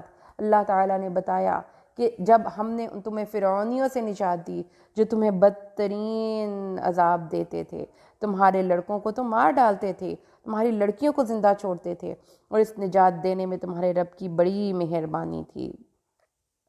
اور جب ہم نے تمہارے لیے دریا پھاڑ دیا اور تمہیں اس سے پار کر دیا اور فرعونیوں کو تمہارے سامنے ڈبو دیا۔ سمندر کا پھاڑنا ایک بہت بڑا معجزہ تھا۔ فرعونیوں کو ان کی آنکھوں کے سامنے ڈبونا ان کے دلوں کی ٹھنڈک کا باعث تھا کہ جنہوں نے اتنا عرصہ ان پر ظلم کیا، اب وہ ان کے اپنے سامنے اپنے اندر کی انتقام کی اس آگ کو بجھتا ہوا دیکھ رہے تھے۔ ہم نے موسیٰ سے 40 راتوں کا وعدہ لیا، پھر اس کے بعد تم نے بچڑا پوجنا شروع کر دیا اور ظالم بن گئے۔ ایک طرف اللہ کی نعمات دیکھیے، ایک طرف بنی اسرائیل کی اپنی روش دیکھیے۔ یہ وہ واقعہ ہے کہ جب فرعونیوں سے نجات پانے کے بعد بنو اسرائیل جزیرہ نمائے سینا میں پہنچی، اللہ نے حضرت موسیٰ کو تورات دینے کے لیے 40 راتوں کے لیے کوہ طور پر بلا لیا۔ حضرت موسیٰ کے جانے کے بعد بنی اسرائیل نے سامری کے پیچھے لگ کر بچڑے کی پوجا شروع کر دی، اور پھر اللہ تبارک و تعالیٰ نے ان کو کہا کہ تم ظالم تھے، تم پر اللہ کے انعامات ہوئے اور تم نے اس کا کیا مذاق اڑایا۔ پھر اس کے بعد ہم نے اس کے باوجود بھی ہم نے تمہیں معاف کر دیا تاکہ تم شکر گزار بن جاؤ۔ پھر ہم نے موسیٰ کو تمہاری ہدایت کے لیے کتاب اور معجزے نصیب فرمائے، یعنی حضرت موسیٰ کو اللہ نے کتاب، صاحب شریعت نبی بنایا۔ جب موسیٰ نے اپنی قوم سے کہا، اے میری قوم، بچڑے کو معبود بنا کر تم نے اپنی جانوں پر ظلم کیا ہے، اب تم اپنے پیدا کرنے والے کی طرف رجوع کرو، اپنے آپ کو قتل کرو، تمہاری بہتری اللہ کے نزدیک اسی میں ہے، تو اس نے تمہاری توبہ قبول کی، وہ بے شک بہت توبہ قبول کرنے والا، بہت مہربان ہے۔ جب موسیٰ علیہ السلام نے ان کے شرک پر اطلاع دی تو ان کو احساس ہوا، تو توبہ کا طریقہ قتل تجویز کیا گیا۔ یعنی اس کی یہ تفسیریں ہیں کہ اللہ تعالیٰ نے فرمایا کہ جو ان کی صفوں میں ایک منافقین شامل ہو چکے تھے، یا سازشی عناصر تھے یا جو ٹریٹرز تھے، اللہ تعالیٰ نے کہا اپنی صفوں کو ان سے پاک کرو اور ایسے گندے لوگوں سے اپنے ملک کو آزاد کرواؤ، اپنی صفوں کو صاف کرو۔ تو لہٰذا اس کی انہوں نے بتایا کہ 70,000 کی تعداد میں وہ لوگ تھے جن کو کہ مار ڈالا گیا کیونکہ انہوں نے بچڑے کی پوجا کی تھی۔ اور تم اسے بھی یاد کرو جب موسیٰ علیہ السلام نے کہا کہ جب تک ہم اپنے رب کو سامنے نہ دیکھ لیں ہرگز نہ ایمان لائیں گے۔ جس گستاخی کی سزا پر آن کی آن تم پر بجلی گری۔ حضرت موسیٰ علیہ السلام کو ان کی قوم کے لوگوں نے کہا ہمیں اللہ سے ملاقات کے لیے لے کر جائیں۔ حضرت موسیٰ نے 70 آدمیوں کو کوہ طور پر تورات لینے کے لیے ساتھ لے گئے، لیکن جب حضرت موسیٰ واپس آنے لگے تو انہوں نے کہا جب تک ہم اللہ کو اپنے سامنے نہ دیکھ لیں ہم تمہاری بات پر پوری طرح یقین کرنے کے لیے تیار نہیں ہیں۔ جس پر بطور عتاب ان پر بجلی گری اور وہ سب مر گئے۔ حضرت موسیٰ علیہ السلام سخت پریشان ہوئے اور ان کی زندگی کی دعا کی تو اللہ نے ان کو دوبارہ زندہ کر دیا۔ اور وہ وقت بھی یاد کرو جب موسیٰ علیہ السلام پھر لیکن تم شکر گزاری کے لیے کرو اور اس موت کے بعد بھی ہم نے تمہیں زندہ کر دیا۔ یہ دیکھیں کہ ان کی روش اللہ تعالیٰ مسلسل ان کو معاف کیے چلے جا رہا ہے اور آؤٹ آف دا وے ہو کر بھی ان پر انعامات کی بارش ہو رہی ہے۔ اور ہم نے تم پر بادل کا سایہ کیا اور تم پر من و سلوہ اتارا۔ بعض مفسرین کے نزدیک مصر اور شام کے درمیان میدان تی کا واقعہ ہے۔ جب انہوں نے بحکم الہی عمالقہ کی بستی میں داخل ہونے سے انکار کیا تو بطور سزا بنو اسرائیل 40 سال تک میدان تی میں پڑے رہے۔ اور صحرائے سینا کے نزدیک اترنے کے بعد سب سے پہلے جب ان کو کھانے اور پینے کا مسئلہ درپیش آیا تو اللہ نے اسی وقت ان کو من و سلوہ کا انتظام کر دیا۔ من یہ ایک طرح کی اوس یا شہد جیسی چیز تھی جو درخت یا پتھر پر پڑتی، شہد کی طرح میٹھی ہوتی اور خشک ہو کر گوند کی طرح ہو جاتی۔ اور سلوہ ایک طرح کے پرندے کا یا بٹیر کا نام تھا جس کو وہ ذبح کر کے کھا لیا کرتے تھے۔ اور ہماری دی ہوئی پاکیزہ چیزیں کھاؤ، لیکن انہوں نے ہم پر ظلم نہیں کیا، البتہ وہ خود اپنی جانوں پر ظلم کیا کرتے تھے۔ اور ہم نے تم سے کہا اس بستی میں جاؤ، جہاں کہیں سے جو کچھ چاہو بفراغت کھاؤ پیو، اور دروازے میں سجدہ کرتے ہوئے داخل ہونا اور زبان سے حطۃ کہنا۔ دروازے سے سجدہ کرتے ہوئے داخل ہونا، سجدہ سے مراد سجدہ شکر، اس دروازے سے گزرتے وقت اللہ کا شکر ادا کرنا، اور زبان سے حطۃ یعنی ہمارے گناہ معاف کروا۔ اور جب تم نے کہا اے موسیٰ ہم سے ایک ہی قسم کے کھانے پر ہرگز صبر نہ ہو سکے گا، اس لیے اپنے رب سے دعا کیجئے کہ وہ ہمیں زمین کی پیداوار، ساگ، ککڑی، گیہوں، مسور اور پیاز دے۔ آپ نے فرمایا بہتر چیز کے بدلے ادنیٰ چیز کیوں طلب کرتے ہو؟ اچھا شہر میں جاؤ، وہاں ان کی چاہت کی سب چیزیں ملیں گی۔ یہ قصہ بھی اسی میدان تی کا ہے۔ مصر سے مراد یہاں پر کوئی ایک شہر ہے، جس کا مطلب یہ ہے کہ جو تمہیں چاہیے وہ کسی بھی شہر میں جا کر مل جائے گا۔ کھیتی باڑی کر کے اپنی پسند کی سبزیاں اور دالیں اگاؤ۔ اور ان کا مطالبہ جو کفران نعمت پر مبنی تھا، اس لیے ان سے کہا گیا کہ تمہیں تمہاری مطلوبہ چیزیں تمہارے شہر میں مل جائیں گی، اور ان پر ذلت اور مسکنت ڈال دی گئی، اور وہ اللہ کا غضب لے کر لوٹے۔ یہ اس لیے ہوا کہ وہ اللہ کی آیتوں کے ساتھ کفر کرتے تھے اور انبیاء کو ناحق قتل کرتے تھے، اور یہ ان کی نافرمانیوں اور زیادتیوں کا نتیجہ ہے۔ تو اللہ کا غضب، اب دیکھیں کہ اس قوم کا آغاز اللہ کی رحمت سے ہوا تھا۔ اللہ نے ان کو کہا تھا انی فضلتکم علی العالمین، لیکن مسلسل نافرمانیاں، فسق، فجور، اللہ کی باتوں کو ناحق، نبیوں کو قتل کرنا، اور پھر بیڈ چوائسز، کھانے پینے کو ہی زندگی کا اوڑھنا بچھونا بنا لینا، یہ ایسی کچھ غلط عادتیں ہیں کہ جن کے نتیجے کے طور پر اللہ نے ان پر غضب نازل کیا۔ تو غضب الہی کی وجہ کیا بیان کی گئی؟ کہ وہ اللہ کی آیتوں کا انکار کرتے تھے، اللہ کی طرف بلانے والے انبیاء کو قتل کرتے تھے، ان کی تذلیل اور اہانت کرتے تھے، اور یہ سب کی سب اللہ کی نظر میں زیادتی، اللہ کی نظر میں غضب کا مستحق ہوئے۔ مسلمان ہوں، یہودی ہوں، عیسائی ہوں یا سابعین، جو کوئی بھی اللہ اور قیامت کے دن پر ایمان لائے اور نیک عمل کرے، ان کے لیے ان کے اجر ان کے رب کے پاس ہیں۔ ان پر نہ تو کوئی خوف ہوگا اور نہ ہی وہ غمناک ہوں گے۔ اور جب ہم نے تم سے وعدہ لیا اور تم پر طور پہاڑ لا کھڑا کر دیا، جب تورات کے احکامات کے متعلق یہود نے شرارت سے کہا کہ ہم سے تو ان احکامات پر عمل نہ ہو سکے گا، تو اللہ نے طور پہاڑ کو سائبان کی طرح ان پر اوپر کر دیا، جس سے ڈر کر انہوں نے عمل کا وعدہ کر لیا اور کہا ہم نے تمہیں دیا ہے اسے مضبوطی سے تھام لو، جو کچھ اس میں ہے اس کو یاد کرو تاکہ تم بچ سکو، لیکن اس کے بعد بھی تم پھر گئے، ثم تولیتم من بعد ذالک، لیکن اگر تم پر اللہ کا فضل اور اس کی رحمت نہ ہوتی تو تم نقصان اٹھانے والوں میں سے ہو جاتے، اور یقیناً تمہیں ان لوگوں کا بھی علم ہے جو تم میں سے ہفتے کے دن حد سے تجاوز کر گئے۔ سبت ہفتے کے دن یہودیوں کو مچھلیوں کا شکار بلکہ کوئی بھی دنیاوی کام کرنے سے منع کر دیا گیا تھا، لیکن انہوں نے ایک ہیلہ اختیار کر کے حکم الہی سے تجاوز کیا۔ ہفتے کے دن بطور امتحان مچھلیاں اتنی زیادہ آتیں کہ انہوں نے گڑھے کھود لیے تاکہ مچھلیاں ان میں پھنسی رہیں، اور پھر اتوار والے دن ان کو پکڑ لیتے۔ تو اللہ نے تمہیں ہفتے کے دن کے بارے میں حد سے بڑھ گئے، ہم نے بھی کہہ دیا کہ تم ذلیل و خوار بندر ہو جاؤ، تو ہم نے اسے اگلوں اور پچھلوں کے لیے عبرت کا سامان بنا دیا اور پرہیزگاروں کے لیے واعظ و نصیحت کا بھی پیغام بنا دیا۔ اور پھر یعنی اس سے مطلب یہ ہوا کہ جب بھی اللہ کے احکامات کو ہیلہ سازی کے ذریعے بدلنے کی کوشش کی جاتی ہے تو پھر اللہ کی پکڑ آتی ہے، اور ایسی ہی پکڑ ان لوگوں پر بھی آئی جنہوں نے ہفتے کے دن میں ہیلہ سازی کی، صاحبان کی طرح ان پر معلق کر دیا، جس سے ڈر کر انہوں نے اس کو پکڑ کر وعدہ کر لیا اور فرمایا ہم نے کہا جو ہم نے تمہیں دیا ہے اسے مضبوطی سے تھام لو، اور جو کچھ اس میں ہے وہ اس کو یاد کرو تاکہ تم بچ سکو، لیکن اس کے بعد پھر بھی تم پھر گئے، پر اگر اللہ کا فضل اور اس کی رحمت تم پر نہ ہوتی تو تم یقیناً نقصان اٹھانے والوں میں شامل تھے۔ یعنی دیکھیں کہ ایک زوال یافتہ قوم کی کیا کیریکٹرسٹکس ہے جو اللہ نے بیان کی۔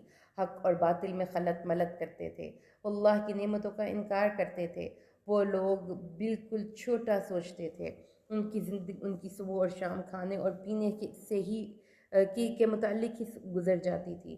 یہ وہ لوگ تھے جن کو اللہ ناپسند کرتا ہے۔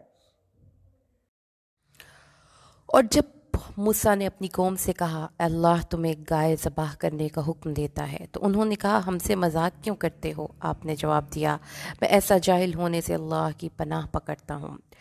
بنی اسرائیل میں ایک لاولد مالدار آدمی تھا جس کا وارث صرف ایک بھتیجا تھا۔ ایک رات اس بھتیجے نے اپنے چچا کو قتل کر کے لاش کسی آدمی کے دروازے پر ڈال دی، اور صبح قاتل کی تلاش میں ایک دوسرے کو ذمہ دار ٹھہرانے لگے۔ بالآخر بات حضرت موسیٰ علیہ السلام تک پہنچی تو انہیں ایک گائے ذبح کرنے کا حکم ہوا، اور گائے کا ایک ٹکڑا مقتول کو مارا گیا، جس سے وہ زندہ ہو کر قاتل کی نشاندہی کر کے مر گیا۔ انہوں نے کہا اے موسیٰ دعا کیجئے اللہ ہمارے لیے اس کی ماہیت بیان کر دے۔ آپ نے فرمایا سنو، وہ گائے نہ بالکل بڑھیا ہو نہ بچہ، بلکہ درمیانی عمر کی نوجوان ہو، اب جو تمہیں حکم دیا جا رہا ہے بچا لاؤ۔ پھر کہنے لگے دعا کیجئے اللہ ہم سے بیان کرے کہ اس کا رنگ کیا ہو۔ فرمایا وہ کہتا ہے کہ وہ گائے زرد رنگ کی ہو، چمکیلا اور دیکھنے والوں کو بھلا لگنے والا اس کا رنگ ہے۔ وہ کہنے لگے اپنے رب سے اور دعا کیجئے کہ ہمیں اس کی مزید ماہیت بتائے، اس قسم کی گائیں تو بہت ہیں، پتہ نہیں چلتا، اگر اللہ نے چاہا تو ہم ہدایت یافتہ لوگوں میں ہو جائیں گے۔ آپ نے فرمایا اللہ کا فرمان ہے کہ وہ گائے کام کرنے والی، زمین میں ہل جوتنے والی اور کھیتوں کو پانی پلانے والی نہیں، وہ تندرست اور بے داغ ہے۔ انہوں نے کہا اب آپ نے حق واضح کر دیا، گویا وہ حکم برداری کے قریب نہ تھے، لیکن اسے مانا اور وہ گائے ذبح کر ڈالی۔ تو اس سے آپ ان کی ہیلہ سازیوں کا ذرا کو چیک کریں اور یہ دیکھیں کہ گائے کو ذبح کرنے سے، کوئی سی بھی گائے ذبح کرنے سے اس حکم پر عمل ہو جاتا، لیکن بجائے اس کے کہ انہوں نے حکم الہی پر سیدھے طریقے سے عمل کریں، اس میں مین میخ نکال کر طرح طرح کے سوالات شروع کر دیے، جس پر اللہ بھی ان پہ سختی کرتا چلا گیا۔ اس لیے دین میں سختی اختیار کرنے سے اور سوالات پوچھنے سے منع کیا گیا۔ اور جب تم نے ایک شخص کو قتل کر ڈالا اور اس میں اختلاف کرنے لگے اور تمہاری پشت پوشیدگی کو اللہ ظاہر کرنے والا تھا۔ یہ قتل کا وہی واقعہ ہے جس کی بنیاد پر بنی اسرائیل کو گائے ذبح کرنے کا حکم دیا گیا تھا۔ اللہ نے اس کے قتل کا راز فاش کر دیا، حالانکہ وہ قتل رات کی تاریکی میں لوگوں سے چھپ کر کیا گیا تھا۔ مطلب یہ ہوا کہ کوئی چیز جو کتنی بھی چھپ کر یا ظاہر کر کے کی جائے، اللہ اس کو لوگوں پر ظاہر کرنے کی قدرت رکھتا ہے۔ اس لیے جلوت یا خلوت ہر جگہ اچھے کام کرنے چاہیے تاکہ اگر وہ ظاہر ہو جائیں تو شرمندگی نہ ہو۔ اور پھر ہم نے کہا گائے کا ایک ٹکڑا مقتول کے جسم پر لگا دو، وہ جی اٹھے گا۔ اسی طرح مردوں کو اللہ زندہ کرنے میں کر کے تمہاری عقل مندی کے لیے اپنی نشانیاں دکھاتا ہے۔ مقتول کے دوبارہ جی اٹھنے سے استدلال کرتے ہوئے اللہ نے روز قیامت تمام مسلمانوں کو دوبارہ زندہ کرنے کی قدرت کا اعلان فرما دیا، اور فرما دیا کہ قیامت والے دن مردوں کا دوبارہ زندہ ہونا یہ ایک بہت ہی حیرت کا معاملہ رہا ہے۔ اللہ نے اس مسئلے کو قرآن میں مختلف جگہ پر بہت ہی عمدہ طریقے سے پیش کیا ہے۔ سورۃ البقرہ میں ہی اس کی 5 مثالیں بیان کی گئی ہیں، جس میں ایک مثال یہ بھی ہے کہ اللہ تمہاری عقل مندی کے لیے لوگوں کو اپنی نشانیاں دکھاتا ہے۔ پھر اس کے بعد تمہارے دل پتھر جیسے سخت ہو گئے، بلکہ اس سے بھی سخت، بلکہ بعض پتھروں سے تو نہریں بہہ نکلتی ہیں، بعض پھٹ جاتے ہیں اور ان سے پانی نکل آتا ہے، بعض اللہ کے ڈر سے گر پڑتے ہیں، اور اللہ کو اپنے اعمال سے غافل نہ جانو۔ دلوں کا سخت ہو جانا یہ ہے اللہ کی طرف سے قوموں پر ایک بہت بڑا عذاب۔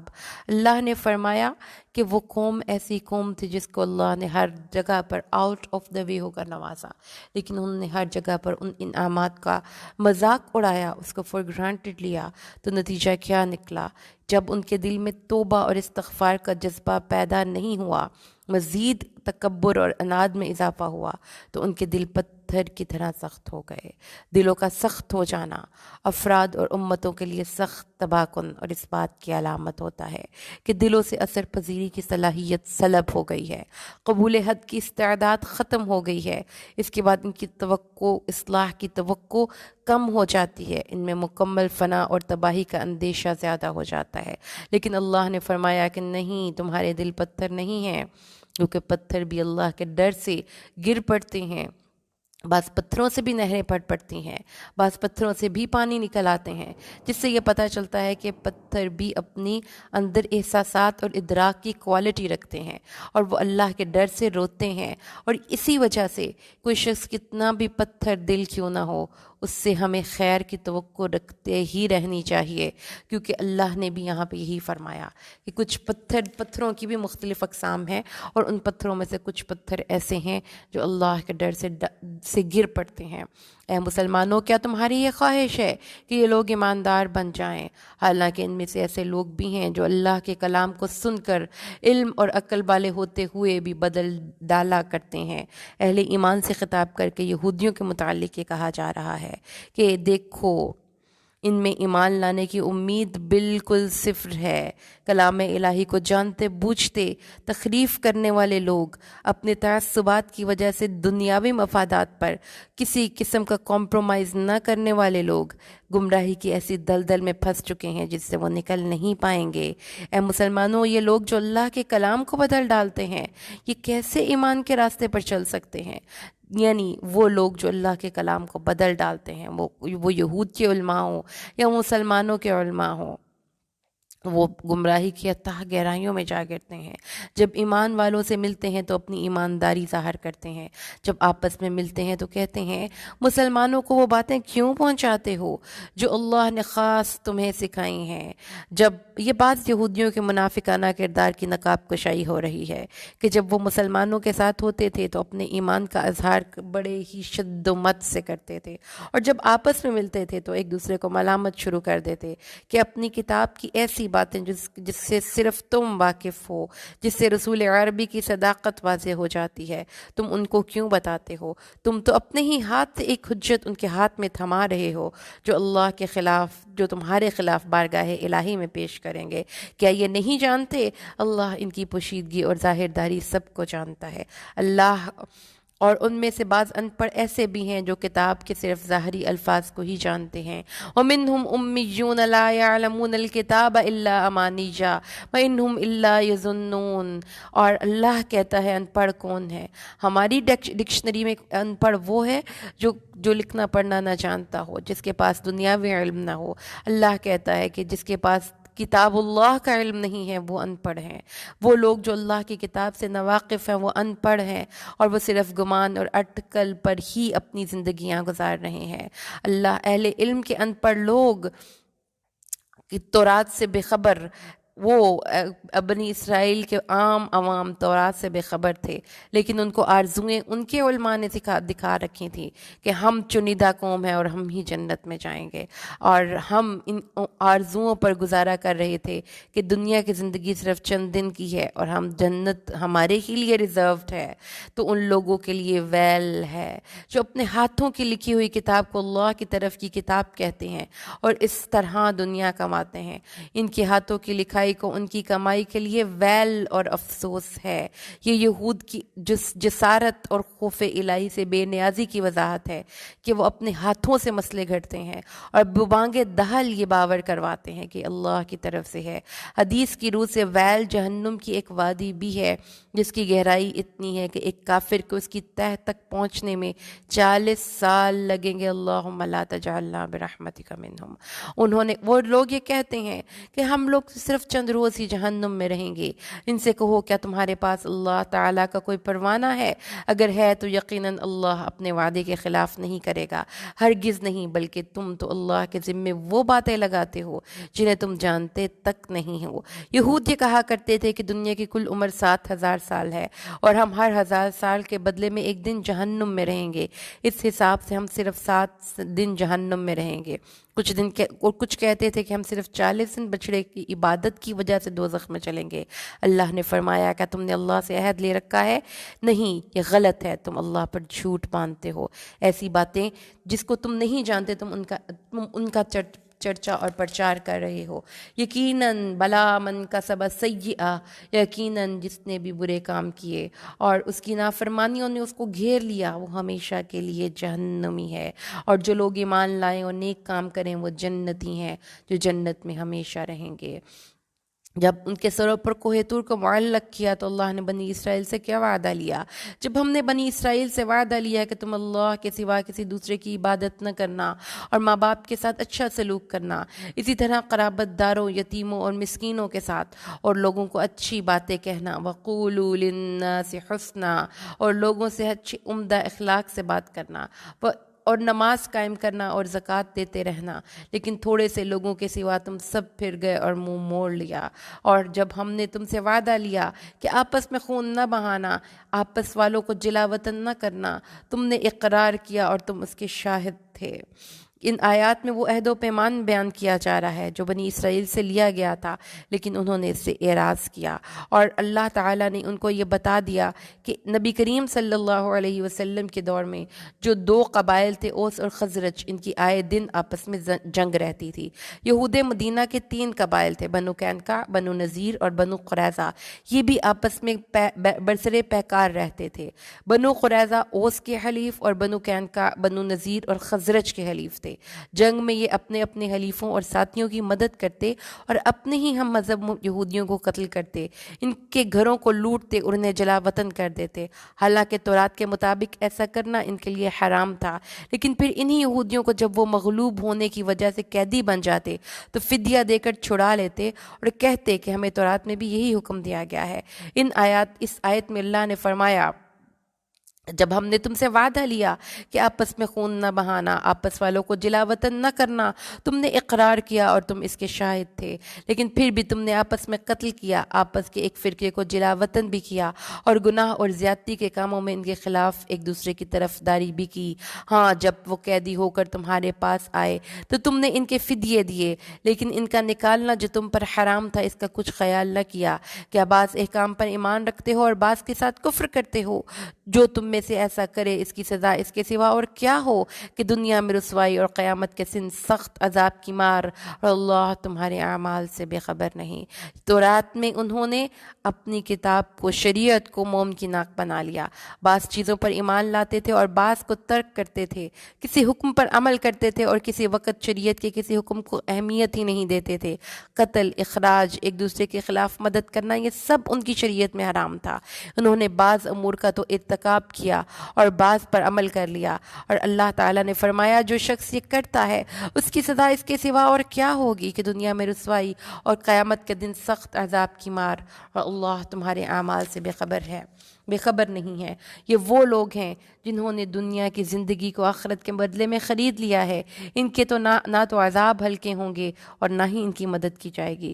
شریعت کے ایک حکم کو مان لینے اور کسی ایک حکم کو نظر انداز کرنے کی سزا یہ ہے کہ دنیا میں عزت و سرفرازی کی جگہ ذلت اور رسوائی ہو، اور آخرت میں ابدی نعمتوں کی بجائے سخت عذاب ہو۔ اللہ کے ہاں وہ اطاعت مقبول ہے جو مکمل ہو، بعض باتوں کو ماننا، ان پر عمل کرنا اللہ، اور بعض کو انکار کر دینا، اس طرز فکر کی اللہ کے نظر میں کوئی وقعت نہیں۔ اور ہم نے موسیٰ کو کتاب دی اور ان کے پیچھے اور رسول بھیجے، اور ہم نے عیسیٰ ابن مریم کو روشن دلیلیں دیں اور روح قدس سے ان کی تائید کی، لیکن جب کبھی تمہارے پاس رسول وہ چیز لائے جو تمہاری طبیعتوں کے خلاف تھی تو تم نے جھٹ سے تکبر کیا، بس بعض کو تو جھٹلا دیا اور بعض کو قتل کر دیا۔ یعنی اللہ نے بنی اسرائیل کی ایک بری عادت کا ذکر کیا کہ کچھ احکامات پر عمل کرتے تھے اور جو چیزیں ان کی طبیعتوں کے خلاف ہوتی تھیں ان کو جھٹلا دیا کرتے تھے۔ اگر یہی روش آج کے مسلمانوں کی ہے تو ان کے لیے بھی یہی وعیدیں ہیں جو یہاں پر اللہ بیان کر رہا ہے۔ پھر وہ کہتے ہیں کہ ہمارے دل غلاف والے ہیں، اے محمد ہم پر تمہاری باتوں کا اثر نہیں ہوتا۔ ایک دوسرے مقام پر وہ فرمایا قلوبنا فی اکنۃ مما تدعونا الیہ، ہمارے دل اس دعوت سے پردے میں ہے جس کی طرف تم ہم کو بلاتا ہے، اور اللہ نے ان کے کفر کے سبب ان کو ملعون کر دیا اور وہ تھوڑے ہی ایمان لاتے ہیں۔ دلوں پر حق بات کا اثر نہ کرنا یہ کوئی فخر کی علامت نہیں ہے، یہ ملعون ہونے کی علامت ہے۔ ان کا ایمان جو ان کے نزدیک بہت ہی معزز ہے وہ عند اللہ بالکل ملعون ہے، اور اللہ کی نظر میں اس ایمان کی کوئی وقعت نہیں ہے۔ اور جب ان کے پاس جب بھی اللہ کی کتاب کو سچا کرنے والی کوئی کتاب آئی، حالانکہ پہلے یہ خود اس کے ذریعے کافروں پر فتح چاہتے تھے، یستفتحون یعنی فتح، غلبہ اور نصرت کی دعا کرتے تھے، یعنی جب یہ یہود مشرکین سے شکست کھا جاتے تو اللہ سے دعا کرتے یا اللہ آخری نبی جلد مبعوث فرما تاکہ اس سے مل کر ہم ان مشرکوں پر غلبہ حاصل کریں، یعنی وہ اللہ سے مدد مانگا کرتے تھے۔ تو حالانکہ وہ خود اس کے ذریعے کافروں پر فتح چاہتے تھے تو باوجود آ جانے اور باوجود پہچان لینے کے پھر کفر کرنے لگے۔ اللہ کی مار ہو ایسے کافروں پر۔ رسول صلی اللہ علیہ وسلم کی معرفت کے بعد، ان کو پہچان لینے کے بعد کہ یہی وہ آخری نبی ہیں جن کے اوصاف تورات اور انجیل میں مذکور ہیں، جس کی وجہ سے وہ اہل کتاب کے ایک نجات دہندہ کے طور پر منتظر تھے، لیکن ان کو محض جلن اور حسد کی وجہ سے ایمان نہیں لائے کہ یہ نبی ہماری نسل سے کیوں نہ ہوئے، اور ان کا یہ دعویٰ، یہ انکار ان کی نسلی منافرت اور حسرت اور عناد پر مبنی تھا۔ اس کے باعث یہ لوگ غضب بالائے غضب کے مستحق ہوئے، غضب پر غضب، بہت زیادہ غضب۔ کیا سٹارک ڈفرنس ہے، واٹ این آئرونک سچویشن۔ ایک ایسی قوم جن پر اللہ کی فضیلت کی ایک لمبی لسٹ ہے انعامات کی، اسی قوم پر پھر اللہ کے غضب، بالائے غضب کے مستحق ہوئے، اور ان کے لیے رسوا کن کرنے والا عذاب ہے۔ تورات، اور جب ان سے کہا جاتا ہے کہ اللہ کی اتاری ہوئی کتاب پر ایمان لاؤ تو وہ کہہ دیتے ہیں کہ جو ہم پر اتاری گئی ہے اس پر ہمارا ایمان ہے۔ اللہ یعنی تورات پر ہم ایمان رکھتے ہیں، اس کے بعد قرآن پر ایمان لانے کی ضرورت نہیں، حالانکہ اس کے بعد والی، اس کے ساتھ تصدیق کرنے والی اس کتاب پر وہ ایمان لانا چاہیے۔ وہ کفر کرتے ہیں۔ اچھا ان سے یہ دریافت کرو اگر تمہارا ایمان پہلی کتابوں پر ہے تو تم نے پہلے انبیاء کو قتل ہی کیوں کیا؟ پھر تمہارے پاس تو موسیٰ یہی دلیلیں لائے تھے، لیکن پھر بھی تم نے بچھڑے کو پوجا، تم تو ہو ہی ظالم۔ یعنی اس انکار اور اناد جو کہتے ہیں کہ جو ہمارے پاس کتاب ہے وہی پرفیکٹ ہے، تو ان سے پوچھو تو صحیح کہ جو کتاب پہلے تمہارے پاس آئی تھی تم نے اس کا انکار کس بنا پر کیا، اور تم نے اپنے نبی کو مکمل طور پر جھٹلا دیا۔ اور جب ہم نے تم سے وعدہ لیا کہ کوہ طور کو تم پر کھڑا کر دیا، اور ہم نے کہا کہ ہماری دی ہوئی چیز کو مضبوطی سے تھامو اور سنو، انہوں نے کہا ہم نے سنا اور نافرمانی کی۔ دیکھیں تو صحیح کفر کی انتہا، انکار کی انتہا، زبان سے اقرار کیا اور دل سے اس کی نیت کر لی کہ ہم نے کون سا عمل کرنا ہے۔ دیکھیں تو صحیح ایسے کتنے لوگ ہیں ہمارے اپنے معاشرے میں جو کسی اچھی بات کو سنتے ہیں تو دل میں یہ کہتے ہیں ہم نے کون سا عمل کرنا ہے، اور ان کے دلوں میں بچھڑے کی محبت گویا پلا دی گئی۔ ایک محبت ایک ایسی چیز ہے کہ انسان کو اندھا اور بہرا بنا دیتی ہے، لیکن جب یہ لفظ اشربو آ گیا تو اس سے مطلب یہ ہے کہ پانی انسان کے رگو ریشے میں خوب دوڑتا ہے، ایسے کھانے کا گزر نہیں ہوتا، اس لیے ان کے دلوں میں محبت بچھڑے کی رگو ریشے میں سرایت کر گئی۔ مطلب کیا ہے کہ جب اللہ کا عذاب آتا ہے تو ہمیں ناپسندیدہ، اللہ کی ناپسندیدہ چیزوں کی محبت دل میں گھر کر جاتی ہے، اور یہ بھی اللہ کے عذاب کی دلیل ہے۔ بس سبب اس کفر کے، یعنی عصیان اور بچھڑے کی محبت اور عبادت کی وجہ وہ کفر تھا جو ان کے دلوں میں گھر کر چکا۔ ان سے کہہ دیجئے تمہارا ایمان تمہیں برا حکم دے رہا ہے اگر تم مومن ہو۔ آپ کہہ دیجئے اگر آخرت کا گھر صرف تمہارے ہی لیے خاص ہے، اللہ کے نزدیک کسی اور کے لیے نہیں، تو آؤ اپنی سچائی کے ثبوت میں موت کی طلب کرو۔ حضرت ابن عباس فرماتے ہیں اس کی تفسیر دعوت مباہلہ سے کی ہے، یعنی یہودیوں سے یہ کہا گیا تھا اگر تم نبوت محمدیہ کے انکار اور اللہ کی محبوبیت کے دعوے میں سچے ہو تو مباہلہ کر لو، یعنی اللہ کی بارگاہ میں مسلمان اور یہودی دونوں مل کر یہ عرض کریں یا اللہ ہم میں سے جو دونوں سے جھوٹا ہے وہ موت سے ہمکنار ہو جائے۔ یہی دعوت انہیں سورہ جمعہ میں بھی دی گئی۔ نجران کے عیسائیوں کو بھی دعوت مباہلہ دی گئی، لیکن چونکہ یہودی اور عیسائی جھوٹے تھے اس طرح انہوں نے ہرگز موت کی تمنا نہیں کریں گے۔ اللہ نے فرمایا لیکن اپنے کرتوتوں کو دیکھتے ہوئے کبھی بھی موت کی تمنا نہیں کریں گے۔ موت کا ان کو زندگی کی بہت چاہت ہے، اللہ ان کو ضرور جانتا ہے، اللہ ظالموں کو خوب جانتا ہے، بلکہ سب سے زیادہ دنیا کی زندگی کا حریص ہے نبی آپ انہی کو پائیں گے۔ یہ حرص زندگی میں مشرکوں سے بھی زیادہ ہیں۔ موت کی آرزو تو دور، یہ دنیا میں زندگی گزارنے کی تمام لوگوں سے زیادہ خواہش مند ہیں، حتیٰ کہ مشرکوں سے بھی زیادہ حریص ہیں۔ اگر ان کے یہ دعوے سچے ہوتے کہ ہم اللہ کے محبوب اور چہیتے ہیں، ہم صرف یہ لوگ ہی جنت کے مستحق ہیں، دوسرے جہنمی ہیں، تو پھر یہ کیوں نہ موت کی تمنا کرتے؟ ان میں سے تو ہر ایک شخص 1000 سال کی زندگی پانا چاہتا ہے، گو یہ عمر دیا جانا بھی انہیں عذاب سے نہیں چھڑا سکتا۔ اللہ ان کے کاموں کو بخوبی دیکھ رہا ہے۔ حدیث میں ہے اور اے نبی کہہ دیجئے کہ جو جبریل کا دشمن ہو جس نے آپ کے دل پر پیغام باری تعالیٰ اتارا ہے، جو پیغام ان کے پاس کی کتاب کی تصدیق کرنے والا اور مومنوں کو ہدایت اور خوشخبری دینے والا ہے۔ حدیث میں آتا ہے کہ چند یہودی علماء نبی کریم صلی اللہ علیہ وسلم کے پاس آئے اور کہا اگر آپ نے ان کا صحیح جواب دے دیا تو وہ ایمان لے آئیں گے۔ نبی کریم صلی اللہ علیہ وسلم نے ان کے سوالوں کا صحیح جواب دے دیا تو انہوں نے کہا کہ آپ پر وحی کون لاتا ہے؟ تو آپ نے فرمایا جبرائیل۔ یہود کہنے لگے جبرائیل تو ہمارا دشمن ہے، وہی ہمارے اوپر عذاب اور قتال لے کر اترتا رہا۔ اس بہانے سے انہوں نے نبی کریم صلی اللہ علیہ وسلم کی نبوت کو ماننے سے انکار کر دیا، جبکہ وہ کہا کرتے تھے کہ میکائیل ہمارا دوست ہے۔ اللہ نے فرمایا جبرائیل اور میکائیل یہ سب میرے بندے ہیں، اور جو ان کا یا ان میں سے کسی ایک کا بھی دشمن ہے وہ اللہ کا بھی دشمن ہے۔ حدیث میں آتا ہے جس نے میرے کسی دوست سے دشمنی رکھی اس نے میرے ساتھ دشمنی اور اس نے میرے ساتھ اعلان جنگ کیا۔ اللہ تعالیٰ نے فرمایا تو جو کوئی دشمن ہو اللہ کا اور جو اس کے فرشتوں کا، اس کے رسولوں کا، جبرائیل اور میکائیل کا، تو اللہ ایسے کافروں کا دشمن ہے۔ اور یقیناً ہم نے آپ کی طرف روشن دلیلیں بھیجی ہیں جن کا اس انکار سوائے بدکاروں کے کوئی نہیں کرتا، اور جب بھی کبھی وہ کوئی عہد کرتے ہیں تو ان کی ایک نہ ایک جماعت اس عہد کو توڑ ڈالتی ہے، بلکہ ان میں سے اکثر ایمان سے خالی ہیں۔ جب کبھی ان کے پاس اللہ کا کوئی رسول اس کتاب کی تصدیق کرنے والا آیا، ان اہل کتاب کے ایک فرقے نے اللہ کی کتاب کو اس طرح پس پشت ڈال دیا گویا کہ وہ جانتے ہی نہ تھے۔ یعنی کتاب اللہ کو پس پشت ڈال دینا، اللہ کے عہد و پیمان کی پرواہ نہ کرنا، عہد شکنی کرنا، یہ اللہ کے عذاب کو اپنے اوپر مسلط کر دینے والے اعمال ہیں۔ اللہ فرماتا ہے اَوَكُلَّمَا عَاهَدُوا عَهْدًا نَبَذَهُ فَرِيقٌ مِّنْهُمْ، جب بھی کبھی ان پہ کوئی چیز ان کو اللہ کی طرف سے کسی قسم کا کوئی عہد کیا جاتا اس کو توڑ ڈالتے، اور جب ان کو کتاب دی جاتی تو اس کو بھی نبذ کر دیتے، اس کو بھی اپنی پس پشت ڈال دیتے، اور اس کتاب کو چھوڑ کر انہوں نے کس چیز کی پیروی کی؟ اس چیز کے پیچھے لگے جنہیں شیاطین سلیمان کی حکومت میں پڑھتے تھے۔ سلیمان نے تو کفر نہ کیا تھا، بلکہ یہ کفر شیطانوں کا تھا۔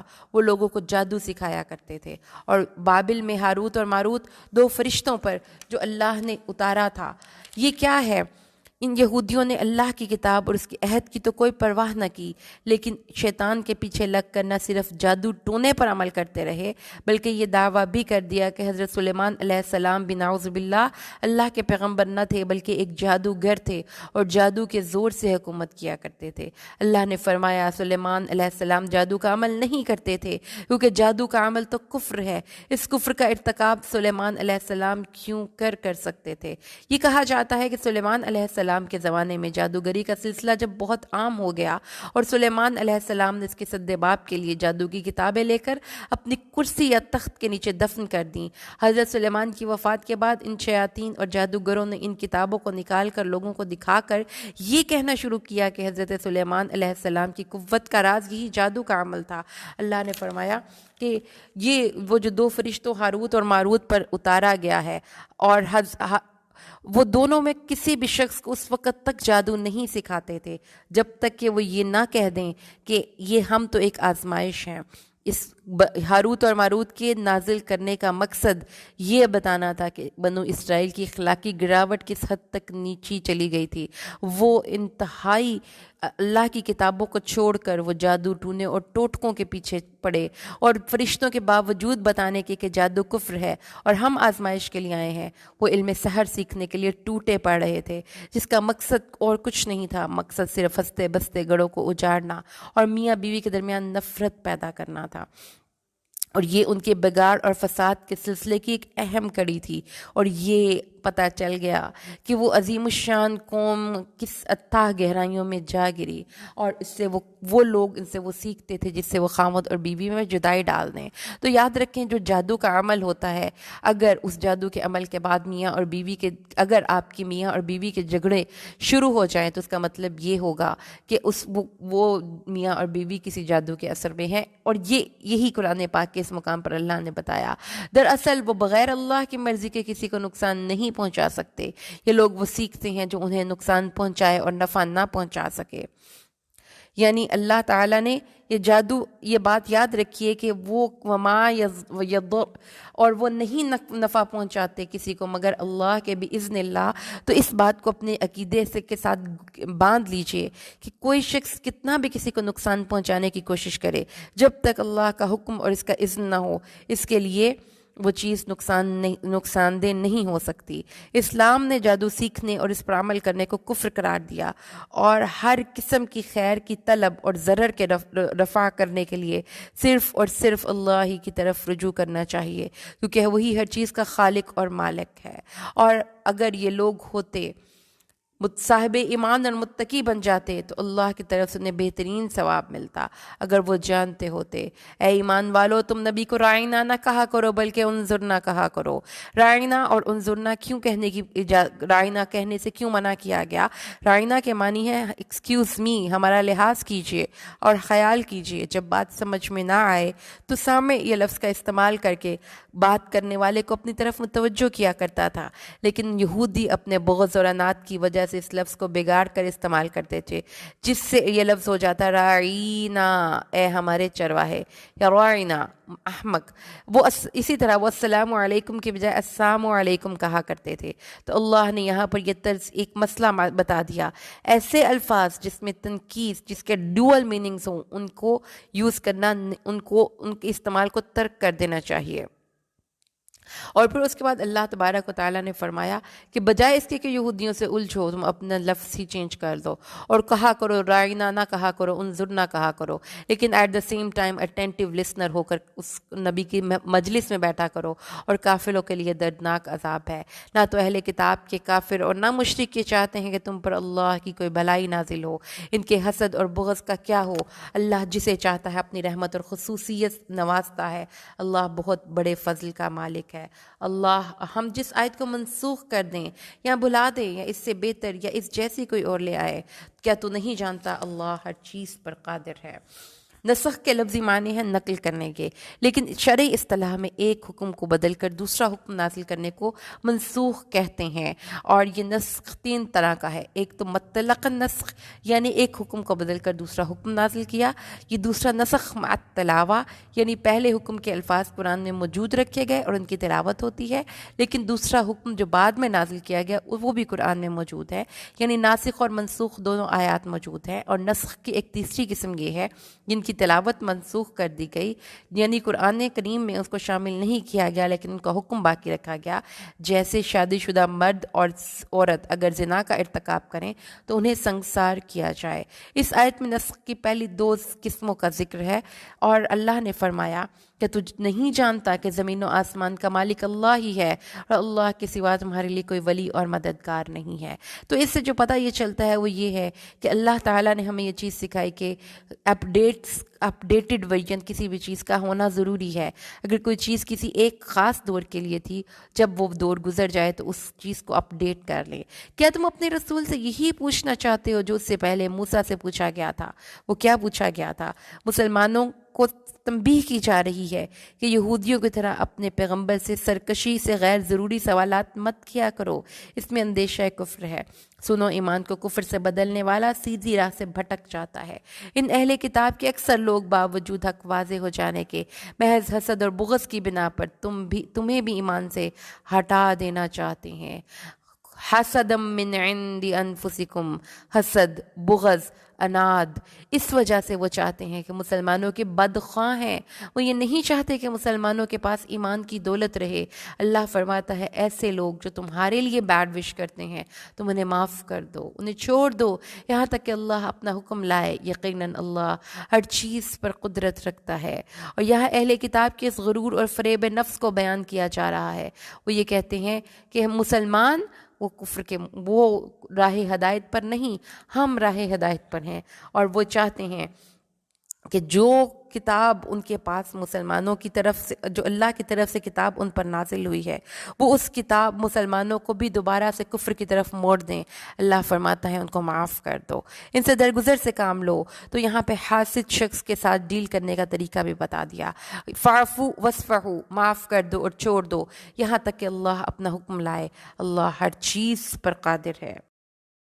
تم نمازیں قائم رکھو اور زکوٰۃ دیتے رہا کرو، جو کچھ بھلائی کے تم اپنے لیے آگے بھیجو گے سب کچھ اللہ کے ہاں پالو گے، بے شک اللہ تمہارے اعمال کو خوب دیکھ رہا ہے۔ جو مسلمانوں کے ساتھ یہودیوں کو انات تھا، اس کی وجہ سے وہ یہ چاہتے تھے کہ مسلمان دین اسلام سے پھرتے رہیں۔ مسلمانوں کو کہا جا رہا ہے کہ تم صبر اور درگزر سے کام لو اور اپنے کرنے کا کام کرتے رہو، نمازیں قائم رکھو، زکوٰۃیں دیتے رہا کرو، اور اللہ تعالیٰ سے اچھی امید رکھو اور اپنی آخرت کی تیاری کرتے رہو۔ یہ کہتے ہیں کہ جنت میں یہود و نصارہ کے سوا اور کوئی نہ جائے گا، یہ صرف ان کی آرزویں ہیں۔ ان سے کہو کہ اگر تم سچے ہو تو کوئی دلیل تو پیش کرو۔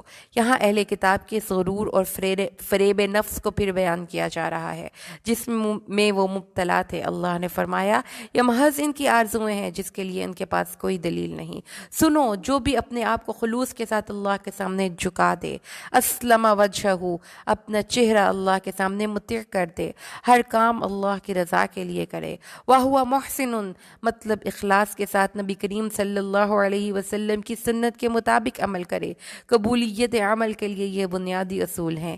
دنیا اور آخرت کی نجات کا یہی ایک اصول ہے کہ اعمال صالح اپنا چہرہ اللہ کے لیے مطیع کر دے، اپنی نیت اللہ کے لیے خالص کر کے اپنے عمل کو رسول صلی اللہ علیہ وسلم کی سنت کے سانچے میں ڈھال دے، تو اس کے لیے اس کے رب کے پاس پورا بدلہ ہوگا۔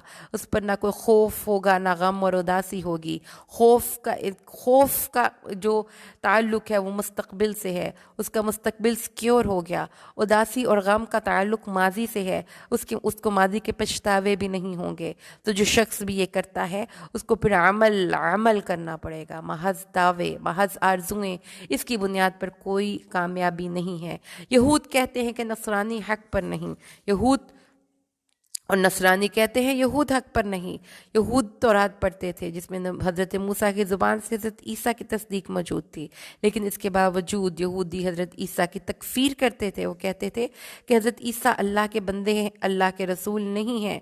اور عیسائیوں کے پاس انجیل موجود ہے جس میں حضرت موسیٰ کے تورات کے ذکر عند اللہ ہونے کا، لیکن اس کے باوجود یہ یہودیوں کی تکفیر کرتے ہیں۔ تو ایک دوسرے پر کفر کے فتوے ٹھوکنا، یہ کہنا کہ یہ کافر ہے اور یہ گمراہ ہے، یہ بھی ان یہودیوں کی بری عادت تھی۔ اپنے فرقے کو سب سے بہتر سمجھتے تھے اور فرقہ پرستی کا شکار تھے، حالانکہ سب لوگ تورات پڑھتے ہیں۔ اس طرح ان جیسی ہی بات بے علم بھی کہتے ہیں، یعنی اہل کتاب کے مقابلے میں جو مشرکین عرب تھے ان کو بے علم کہا گیا ہے۔ لیکن اللہ فرماتا ہے قیامت کے دن اللہ ان کے درمیان اختلاف کا فیصلہ کر دے گا۔ اس شخص سے بڑھ کر ظالم کون ہے جو اللہ کی مسجدوں میں اللہ کا ذکر کیے جانے کو روکے؟ جن لوگوں نے اللہ کی مسجدوں میں اللہ کا ذکر کرنے سے روکا، اس کے بارے میں مفسرین کی دو رائے ہیں۔ ایک رائے یہ ہے، اس سے مراد عیسائی ہیں جنہوں نے بادشاہ روم کے ساتھ مل کر بیت المقدس میں یہودیوں کو نماز پڑھنے سے روکا اور تقریب میں حصہ لیا۔ لیکن حافظ ابن کثیر نے اس سے اختلاف کرتے ہوئے اس کا مصداق مشرکین مکہ کو قرار دیا ہے، جنہوں نے ایک تو نبی کریم صلی اللہ علیہ وسلم اور آپ کے صحابہ کو مکہ سے نکلنے پر مجبور کر دیا، اور یوں خانہ کعبہ کو مسلمانوں کو عبادت سے روک دیا اور اس میں اس کی بربادی کی کوشش کرے۔ تخریب اور بربادی صرف یہی نہیں کہ مسجدوں کو ڈھا دیا جائے اور اس کی عمارت کو نقصان پہنچایا جائے، بلکہ اس کی تخریب اور بربادی یہ بھی ہے کہ جس کام کے لیے وہ مسجد بنائی گئی ہے اس کام کے لیے اس مسجد کو استعمال نہ کیا جائے۔ ایسے لوگوں کو خوف کھاتے ہوئے ہی اس میں جانا چاہیے تھا، اور ان کے لیے دنیا میں بھی رسوائی ہے اور آخرت میں بھی بڑا عذاب ہے۔ اور مشرق اور مغرب تو اللہ ہی کے لیے ہیں، تم جدھر بھی منہ کرو ادھر ہی اللہ کا منہ ہے۔ ہجرت کے بعد جب مسلمان بیت المقدس کی طرف رخ کر کے نماز پڑھتے تھے تو مسلمانوں کو اس بات کا رنج تھا۔ اس موقع پر یہ آیت نازل ہوئی۔ بعض کہتے ہیں یہ اس وقت نازل ہوئی جب بیت المقدس سے خانہ کعبہ کی طرف رخ کرنے کا حکم ہوا تو یہودیوں نے باتیں بنائیں۔ بعض کے نزدیک اس کے نزول کا سبب سفر میں سواری پر نفل نماز پڑھنے کی اجازت ہے کہ سواری کا منہ جس طرف بھی ہو نماز پڑھ سکتے ہیں۔ لہٰذا اس میں دیکھیں کہ اللہ نے فرمایا کہ یہ مت سوچو کہ مشرق اور مغرب کی طرف منہ کرنا نیکی ہے۔ حقیقت میں نیکی تو یہ ہے کہ جدھر بھی منہ کرو اللہ ہی کا منہ ہے۔ اللہ کشادگی والا، وسعت والا اور بڑے علم کا مالک ہے۔ یہ کہتے ہیں اللہ کی اولاد ہے، نہیں بلکہ وہ پاک ہے۔ زمین و آسمان کی تمام مخلوق اس کی ملکیت میں ہے، ہر ایک اس کا فرما بردار ہے۔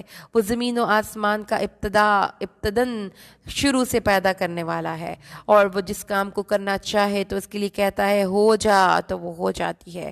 اللہ نے ہر چیز کو دنیا میں آٹومیٹڈ موڈ پہ لگا دیا ہے۔ وہ صرف اس کے لیے ایک بٹن دباتا ہے اور کہتا ہے کہ ہو جا تو وہ وہیں پہ ہو جاتی ہے۔ اللہ آسمان و زمین کی ہر چیز کا مالک، ہر چیز اس کے سامنے تابع فرمان، آسمان اور زمین کا بغیر کسی نمونے کے بنانے والا۔ جو کام کرنا چاہتا ہے اس کے لیے اس کو کسی قسم کی پلاننگ کی ضرورت نہیں، وہ صرف لفظ کن اس کے لیے کافی ہے۔ اس طرح بے علم لوگوں نے بھی کہا کہ خود اللہ ہم سے بات کیوں نہیں کرتا، یا ہمارے پاس کوئی نشانی کیوں نہیں آتی۔ اسی طرح اس جیسی بات ان لوگوں نے کی تھی، ان کے دل ایک جیسے ہو گئے ہیں۔ یعنی کون؟ مشرکین عرب کے دل اپنے کفر، انکار، سرکشی میں ان لوگوں جیسے ہو گئے ہیں جو ان سے پہلے تھے۔ کذالک ما اتی الذین من قبلہم من رسول الا قالوا ساحر او مجنون اتواصوا بہ بل ہم قوم طاغون۔ ان سے پہلے جو بھی رسول آیا انہوں نے اپنے رسول ان کے لوگوں نے اس کو جادوگر یا دیوانہ ہی کہا، تو ان لوگوں کے دل بھی ان لوگوں کے دل جیسے ہو گئے۔ ہم نے یقین کرنے والوں کے لیے نشانیاں بیان کر دیں، ہم نے آپ کو حق کے ساتھ خوشخبری دینے والا اور ڈرانے والا بنا کر بھیجا ہے، اور جہنمیوں کے بارے میں آپ سے کوئی باز پرس نہیں ہوگی۔ آپ سے یہود و نصارہ ہرگز راضی نہ ہوں گے جب تک آپ ان کے مذہب کے تابع نہ ہو جائیں، یعنی آپ یہودیت یا نصرانیت اختیار نہ کر لیں۔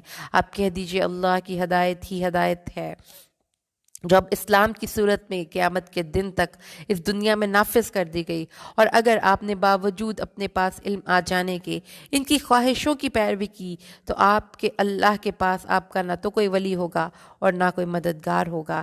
یہ اس بات پر وعید ہے کہ علم آنے کے باوجود جو لوگ دوسرے لوگوں کو خوش کرنے کے لیے غلط خواہشات کی پیروی کرتے ہیں تو ان لوگوں کا اللہ وعید سنا رہا ہے۔ یہ دراصل امت محمد کو تعلیم ہے کہ گمراہوں کی خوشنودی کے لیے اور دوسرے لوگوں کو راضی کرنے کے لیے دین اسلام سے انحراف نہ کریں۔ جنہیں ہم نے کتاب دی ہے اور اسے پڑھتے ہیں حق کے ساتھ پڑھنا۔ اہل کتاب کے ناخلف لوگوں کے مذموم اخلاق و کردار کی تفاصیل بیان کرنے کے بعد ان میں جو اچھے کردار کے لوگ تھے ان کی خصوصیات بیان کی اور ان کے مومن ہونے کی خبر دی۔ اللہ فرماتا ہے کہ ان میں عبداللہ بن سلام اور ان جیسے دیگر افراد ہیں جن کو یہودیوں میں سے قبول اسلام کی توفیق ہوئی، تو اللہ فرماتا ہے کہ وہ اس طرح پڑھتے ہیں جس طرح اس کو پڑھنے کا حق ہے۔ قرآن کا ہم پر کئی حقوق ہیں، مثلاً یہ کہ اس کی خوب قرآن حکیم کی تلاوت کے جو حقوق ہیں ان میں سب سے پہلا حق تو یہ ہے کہ قرآن کو سمجھ کر پڑھا جائے، قرآن کو غور سے پڑھا جائے، قرآن کے اوامر اور نواہی کو سمجھ کر پڑھا جائے۔ جہاں جنت کا ذکر آئے وہاں جنت کا سوال کیا جائے، اور جہنم کا تذکرہ آئے تو جہنم سے پناہ مانگا جائے۔ اس کلام الہی کے مطابق زندگیاں بسر کی جائیں، اس کے مطابق اپنے فیصلے کیے جائیں اور اس کو دوسرے انسانوں تک پہنچایا جائے، اس کی ایک ایک بات کا اتباع کیا جائے۔ جو لوگ ان باتوں کو عمل پیرا ہوتے ہیں وہ کتاب کی تلاوت کا حق ادا کرتے ہیں، لیکن جو صرف اس کے الفاظ کو پڑھتے ہیں وہ قرآن حکیم کو سمجھے بنا وہ اس کی تلاوت کا حق ادا نہیں کرتے۔ یہ لوگ اس کے ساتھ ایمان لاتے ہیں، اور جو کوئی کفر کرتا ہے تو یہی لوگ خاص صرف فاسق ہیں۔ اے بنی اسرائیل، میں نے جو تمہیں نعمتیں انعام کی انہیں یاد کرو۔ میں نے تمہیں تمام جہانوں پر فضیلت دے رکھی تھی، اور اس دن سے ڈرو جس دن کوئی نفس کسی نفس کو کچھ فائدہ نہ پہنچا سکے گا، نہ کسی شخص سے کوئی فدیہ قبول کیا جائے گا، نہ اسے کوئی شفاعت نفع دے گی، نہ ان کی مدد کی جائے گی۔ اہل کتاب کو بار بار اس بات کی طرف رہنمائی کی گئی، اور جب ابراہیم علیہ السلام کو ان کے رب نے کئی باتوں سے آزمایا، وہ ایسی کون سی کلمات تھے، یعنی احکام شریعت، مناسک حج، اپنے بیٹے کو ذبح کرنا، ہجرت اور نمرود، آگ، یہ وہ تمام آزمائشیں ہیں جن سے حضرت ابراہیم علیہ السلام سرخ روح ہو کر اور کامیاب اور کامران ہو کر نکلے۔ تو اس پوری امت موسیٰ کے مقابلے میں واحد ایک شخص حضرت ابراہیم کو پیش کر دیا گیا، جن کو اللہ نے فرمایا کہ انی جاعلک للناس اماما، یہ ہے وہ جو تمام لوگوں کے امام و پیشوا ہیں۔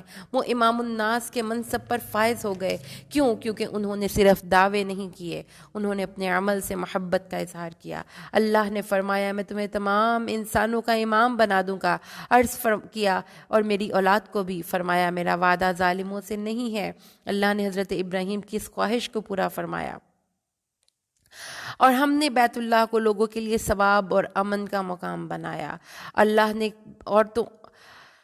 اللہ تبارک و تعالیٰ نے حضرت ابراہیم کی اس خواہش کو پورا کیا جس کا ذکر قرآن مجید میں ہے، وَجَعَلْنَا فِي ذُرِّيَّتِهِ النُّبُوَّةَ وَالْكِتَابَ۔ ابراہیم امام تھے اور ابراہیم کی ذریت میں ہی نبوت اور کتاب رکھی۔ ہر نبی جسے اللہ نے مبعوث فرمایا اور ہر کتاب جو ابراہیم کے بعد نازل ہوئی وہ اولاد ابراہیم میں ہی یہ سلسلہ رہا۔ اس کے ساتھ ہی یہ فرما دیا اللہ نے کہ میرا وعدہ ظالموں سے نہیں۔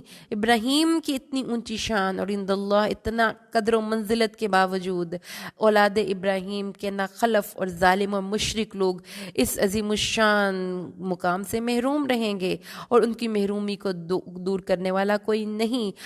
یہاں پر اللہ نے اس چیز کی جڑ کاٹ دی۔ اگر ایمان اور عمل صالح نہیں تو کسی کی صاحبزادہ، کسی کا پیر زادہ ہونا اللہ کی نظر میں کوئی وقت نہیں رکھتا۔ رسول صلی اللہ علیہ وسلم نے فرمایا، جس کو اس کا عمل پیچھے چھوڑ گیا، اس کا نسب اس کو آگے نہیں بڑھا سکتا۔ حضرت ابراہیم کی نسبت جو بانی اول ہیں، بیت اللہ کی دو خصوصیتیں اللہ نے بیان کی۔ حضرت ابراہیم کی نسبت سے بیت اللہ کی ایک خصوصیت یہ ہے کہ یہ لوگوں کے لیے بار بار لوٹ کر آنے کی جگہ ہے۔ جو ایک مرتبہ بیت اللہ کی زیارت سے مشرف ہو جاتا ہے وہ بار بار اس کی طرف جانے کے لیے بے قرار رہتا ہے۔ اور دوسری خصوصیت یہ امن کی جگہ ہے، یہاں کسی دشمن کا بھی کبھی خوف نہیں ہوتا۔ حتیٰ کہ زمانہ جاہلیت میں بھی لوگ حدود حرم میں جانے دشمن سے بھی بدلہ نہیں لیتے تھے، اور اسلام نے بھی اس کے احترام کو باقی رکھا ہے۔ اللہ فرماتا ہے تم مقام ابراہیم کو جائے نماز مقرر کر لو۔ مقام ابراہیم وہ پتھر ہے جس پر کھڑے ہو کر حضرت ابراہیم علیہ السلام تعمیر کعبہ کرتے رہے۔ اس پتھر پر حضرت ابراہیم کے قدموں کے نشانات ہیں۔ اب اس پتھر کو ایک شیشے میں محفوظ کر دیا گیا۔ ہم نے ابراہیم علیہ السلام سے وعدہ لیا کہ تم میرے گھر کو طواف کرنے والوں، اعتکاف کرنے والوں، رکوع اور سجدہ کرنے والوں کے لیے پاک صاف رکھو۔ اور جب ابراہیم نے کہا اے پروردگار تو اس جگہ کو امن والا شہر بنا دے، یہ دعاؤں میں مانگنے کی دعا ہے۔ اپنے شہر کو امن والا شہر بنانے کی دعا کرے، اور یہاں کے باشندوں کو جو اللہ پر، قیامت کے دن پر ایمان رکھنے والے ہوں، پھلوں کی روزیاں دے دے۔ اللہ نے فرمایا میں کافروں کو بھی تھوڑا سا فائدہ دوں گا، پھر انہیں آگ کے عذاب کی طرف بے بس کر دوں گا۔ اللہ کے نبی ابراہیم علیہ السلام کی دعاؤں کا ذکر ہے، اور ان کی دعاؤں میں دیکھیے کتنی پیاری دعائیں ہیں، ان کی دعاؤں میں کتنی وسعت ہے، ان کی دعاؤں میں اپنی ذات کے علاوہ باقی سب لوگوں کے لیے کتنی خیر خواہی ہے۔ یہ ہے ابراہیم جس کو اللہ نے تمام انسانوں کا خلیفہ بنا دیا، امام اور پیشوا بنا دیا، اس لیے کہ وہ ڈیزرو کرتے تھے، وہ ایک ویژنری شخص تھے، وہ انٹیلیجنٹ شخص تھے۔ ان کی دعاؤں سے آپ ان کے اندر کی وزڈم کا جائزہ لیں۔ اے ابراہیم، اللہ نے فرما دیا کہ ابراہیم اور اسماعیل جب خانہ کعبہ کی بنیادیں اور دیواریں اٹھاتے جاتے تھے اور کہتے جا رہے تھے ہمارے پروردگار تو ہم سے قبول فرما لے، تو ہی سننے والا جاننے والا ہے۔ کیا حضرت ابراہیم اور حضرت اسماعیل کی یہ آخری دعا ہے یہ بھی اللہ نے قبول فرمائی؟ تو دیکھیے اللہ نے اپنے دوست خلیل کی یہ دعائیں قبول کی ہیں۔ دیکھیں کہ اس صحرا کے اس مقام پر کہ جب وہ دو باپ بیٹا ہی ایک گھر کی تعمیر کر رہے تھے، جس میں ان کو کوئی دیکھنے والا، کوئی اپریشیٹ کرنے والا نہیں تھا، اللہ کا اذن ہوا تو ان کی یہ دعا تمام نوع انسان تک پہنچ گئی۔ تو یہ سوچ ذہن سے نکال دینے کی ضرورت ہے اس مقام سے قرآن پاک کے، کہ جو کام اللہ چاہتا ہے کہ دنیا تک اس کا چرچا ہو جائے تو وہ صدیاں اور ہزار سالوں کے بعد بھی لوگوں تک وہ بات پہنچ جایا کرتی ہے۔ اللہ کے نبی ابراہیم اور اسماعیل نے اللہ سے جو دعا مانگی، وہ دیکھیں اس شخص کا ویژن، دیکھیں وہ کہاں پہ کھڑے ہیں، اس شہر کی اس وقت حالت کیا ہے۔ وہ ایک بے آب و گیا بالکل صحرائی علاقہ ہے، لیکن دعائیں مانگتے ہیں اللہ اس شہر کو آباد فرما دے، اس شہر پہ لوگوں کے بار بار لوٹنے کی جگہ بنا دے، یا اللہ اس شہر کو امن والا شہر بنا دے، یا اللہ اس شہر کے باشندوں کو بفراغت رزق عطا فرما، یا اللہ ان کی اولادوں، ان کی اولادوں کی اولادوں کو توحید والا بنا لے، یا اللہ ہمیں اپنا فرما بردار بنا لے، اور ہماری اولاد میں سے بھی ایک جماعت کو اپنی اطاعت اور فرما برداری گزار، اور ہمیں اپنی عبادتیں سکھا، اور ہماری توبہ قبول فرما، تو توبہ قبول کرنے والا اور رحم و کرم کرنے والا ہے۔ اے ہمارے پروردگار انہی میں سے ایک رسول بھیج جو ان کے پاس تیری آیتیں پڑھے، انہیں کتاب و حکمت کی تعلیم دے، انہیں پاک کرے، یقیناً تو غلبے والا اور حکمت والا ہے۔ سبحان اللہ، کتنی خوبصورت دعائیں ہیں، اور یہ ہمارے لیے ایک رول ماڈل ہونی چاہیے۔ اپنی دعاؤں کو اس ابراہیم کی دعا کے ساتھ کنیکٹ کر کے اس جیسی دعائیں مانگا کریں، اپنے لیے، اپنے شہر والوں کے لیے، اپنے ملک، اپنے کنبے قبیلے کے لیے، اپنی آخرت کے لیے، اپنی نسل کے لیے، اور ان کے لیے حکمت کی دعا مانگا کیجیے، ان کے لیے علم کی دعا مانگا کیجیے۔ دین ابراہیم سے بے رغبتی وہی کرتا ہے. جو محض بے وقوف ہو ہم نے تو اس کو دنیا میں بھی برگزیدہ کیا اور آخرت میں بھی وہ نیکوکاروں میں سے ہے. جب بھی کبھی ان کے پروردگار نے ان سے کہا کہ تو فرما بردار ہو جا، انہوں نے کہا میں رب العالمین کی فرما برداری اختیار کرتا ہوں. اسی کی وصیت ابراہیم اور یعقوب نے اپنی اولاد کو کی کہ ہمارے بچوں، اللہ نے تمہارے لیے دین کو پسند کیا ہے، خبردار تم مسلمان ہی مرنا. یہ ہے وہ فضیلت و برگزیدگی کہ انہوں نے اللہ کی اطاعت اور فرما برداری کا بے مثال نمونہ پیش کیا. اور ابراہیم کے بیٹے یعقوب کو بھی نے اپنی اولاد کو یہی وصیت کی. یہ وصیت نہیں کی کہ کسی خاص یہود کسی خاص فرقے پر تم نے اپنی زندگیاں گزاری ہیں. فرمایا کہ اللہ نے جو تمہارے لیے دین حنیف منتخب فرما لیا، خبردار تم مسلمان ہی مرنا. کیا تم حضرت یعقوب کے انتقال کے وقت موجود تھے جب انہوں نے اپنی اولاد سے کہا؟ یہاں پہ یہود کو بہت ڈانٹ پلائی جا رہی ہے کہ تم جو دعویٰ کرتے ہو کہ ابراہیم اور یعقوب اپنی اولاد کو یہودیت پر قائم رہنے کی وصیت فرما کر گئے تھے، تو کیا تم وصیت کے وقت موجود تھے؟ نہیں موجود تھے. تو پھر تمہارا یہ دعویٰ غلط ثابت ہو گیا، کیونکہ انہوں نے جو وصیت کی تھی وہ اسلام کی وصیت تھی. وہ تمام انبیاء کا دین اسلام ہے، نہ ہی یہودیت ہے اور نہ ہی عیسائیت ہے. اور ان کا اللہ نے فرمایا، انہوں نے اپنی اولاد سے کہا میرے بعد تم کس کی عبادت کرو گے؟ ان سب نے جواب دیا آپ کے معبود کی اور آپ کے آباء و اجداد ابراہیم و اسماعیل اسحاق کے معبود کی. جو معبود واحد ہے ہم اسی کے فرما بردار ہیں. یہ جماعت تو گزر چکی، جو انہوں نے کیا وہ ان کے لیے ہے اور جو تم کرو گے وہ تمہارے لیے ہے. ان کے اعمال کے بارے میں تم پوچھے نہیں جاؤ گے. یہاں بھی یہود کو یہ کہا جا رہا ہے کہ تمہارے آباء و اجداد میں جو انبیاء اور صالحین ہو گزرے ہیں ان کی طرف نسبت کا کوئی فائدہ نہیں. انہوں نے جو کیا اس کا صلہ صرف انہی کو ملے گا، تمہیں نہیں. تمہیں تو وہ ملے گا جو تم کماؤ گے. اس سے معلوم ہوا کہ جو آپ کے بزرگ ہیں ان کی نیکیوں پر اعتماد اور سہارا غلط ہے. اصل چیز ایمان اور عمل صالح ہے جو صحیح معنوں میں سرمایہ ہے اور قیامت کے دن تک لوگوں کے لیے نجات کا واحد ذریعہ ہے. یہ کہتے ہیں کہ یہود و نصارہ بن جاؤ تو ہدایت پا جاؤ گے. تم کہو بلکہ صحیح راہ ملت ابراہیم والے ہیں اور ابراہیم خالص اللہ کے پرستار تھے اور مشرک نہ تھے. یہودی مسلمانوں کو یہودیت اور عیسائی عیسائیت کی طرف دعوت دیتے اور کہتے کہ ہدایت اسی میں ہے. اللہ نے فرمایا ان سے کہو ہدایت ملت ابراہیم کی پیروی میں ہے جو حنیف تھا اور سب سے کٹ کر اللہ کی عبادت کرنے والا تھا اور وہ مشرک نہیں تھا. اور پھر اللہ فرماتا ہے کہہ دیجئے اے مسلمانوں تم سب کو ہو ہم اللہ پر ایمان لائے اور اس چیز پر جو ہماری طرف اتاری گئی اور وہ چیز جو ابراہیم اسماعیل اسحاق یعقوب اور ان کی اولاد پر اتاری گئی اور جو کچھ اللہ کی جانب سے موسیٰ اور عیسیٰ اور دوسرے انبیاء دیے گئے ان میں سے کسی ایک کے درمیان ہم فرق نہیں کرتے. ہم سب اللہ کے فرما بردار ہیں. اگر وہ تم جیسا ایمان لے آئے تو ہدایت پا جائیں گے اور اگر منہ موڑ لیں تو صریحاً اختلاف میں ہیں. اللہ عن قریب فسیکفیکہم اللہ، اللہ ان سے عن قریب آپ کی کفایت کرے گا، یعنی اللہ آپ کی کفایت کرے گا. چند ہی سالوں میں یہ وعدہ بھی پورا ہو کر رہا. بنو نذیر بنو قینقاع کو جلا وطن کیا گیا اور بنو قریظہ قتل کیے گئے. تاریخی روایات میں ہے کہ حضرت عثمان کی شہادت کے وقت مصحف عثمان جو ان کی اپنی گود میں تھا اس آیت کے جملہ فَسَيَكْفِيكَهُمُ اللَّهُ پر ان کے خون کے چھینٹے گرے اور ان کی دھار بھی گری اور وہ خوب سننے والا ہے. صبغت اللہ، اللہ کا رنگ اختیار کرو اور اللہ سے اچھا کس کا رنگ ہوگا. مختلف عیسائیوں نے ایک زرد رنگ کا پانی مقرر کیا تھا جو ہر عیسائی بچے اور اس شخص کو دیا جاتا ہے جس کو عیسائی بنانا مقصود ہے. اس رسم کا نام ان کے ہاں بیپٹزم ہے اور ان کے نزدیک ایک بہت ضروری رسم ہے. اس کے بغیر وہ کسی کو پاک تصور نہیں کرتے. اللہ نے فرمایا ایک رنگ اللہ کا اختیار کرو اور اللہ سے بہتر رنگ اور کس کا ہو سکتا ہے اور ہم اسی کی عبادت کرنے والے ہیں. آپ کہہ دیجئے کیا تم ہم سے اللہ کے بارے میں جھگڑا کرتے ہو جو ہمارا بھی رب ہے اور تمہارا بھی رب ہے، ہمارے لیے ہمارے اعمال اور تمہارے لیے تمہارے اعمال، ہم تو اسی کے مخلص ہیں، اللہ کے لیے اخلاص کے ساتھ نیکیاں کرنے والے ہیں. کیا تم کہتے ہو کہ ابراہیم اور اسماعیل اسحاق اور یعقوب ان کی اولاد یہودی یا نصرانی تھے؟ کہہ دو کیا تم زیادہ زیادہ جانتے ہو یا اللہ؟ اللہ کے پاس شہادت سے زیادہ اللہ کے پاس آنے والی شہادت کو چھپانے والے شخص سے بڑھ کر ظالم اور کون ہوگا؟ اور اللہ تمہارے کاموں سے غافل، وَمَا اللَّهُ بِغَافِلٍ عَمَّا تَعْمَلُونَ، اللہ ان کاموں سے غافل نہیں ہے جن کو تم کرتے ہو۔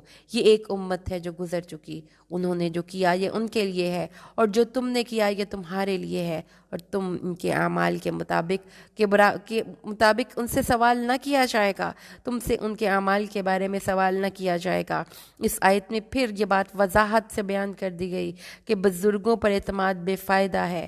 عمل عمل عمل رسول صلی اللہ علیہ وسلم نے فرمایا، من بطل عملہ لم یسرع به نسبہ، جس کو اس کا عمل پیچھے چھوڑ گیا اس کا نسب اس کو آگے نہیں بڑھائے گا۔ ان اسلاف کی نیکیوں کا تمہیں کوئی فائدہ نہیں، ان کے گناہوں کا تم سے کوئی مواخذہ نہیں، ان کے تو لہٰذا اپنے عمل کی طرف توجہ کرو، ان کے عملوں کے متعلق تم سے نہیں پوچھا جائے گا۔ ولا تزر وازرۃ وزر اخری، کوئی انسان کسی دوسرے انسان کا بوجھ نہیں اٹھا سکتا۔ ولیس للانسان الا ما سعی، انسان کے لیے وہی ہے جس کی وہ کوشش اور سعی کرتا ہے۔ الحمدللہ آج ہمارے پہلے پارے کا دورہ کمپلیٹ ہوا۔ اللہ سے دعا کرے اللہ قرآن کو ہمارے لیے امام، نور، ہدایت بنائے، اور اس کی برکات سے ہماری زندگیاں اور ہمارے آئندہ آنے والی نسلوں کی زندگیاں سنوارے۔ اللہ سے دعا کریں اللہ قرآن کو ہماری اور ہمارے والدین کے لیے صدقہ جاریہ بنائے۔ اللہ بارک اللہ لی ولکم فی القرآن الحکیم ونفعنی وإیاکم بالآیات والذکر الحکیم۔ السلام علیکم ورحمۃ اللہ وبرکاتہ۔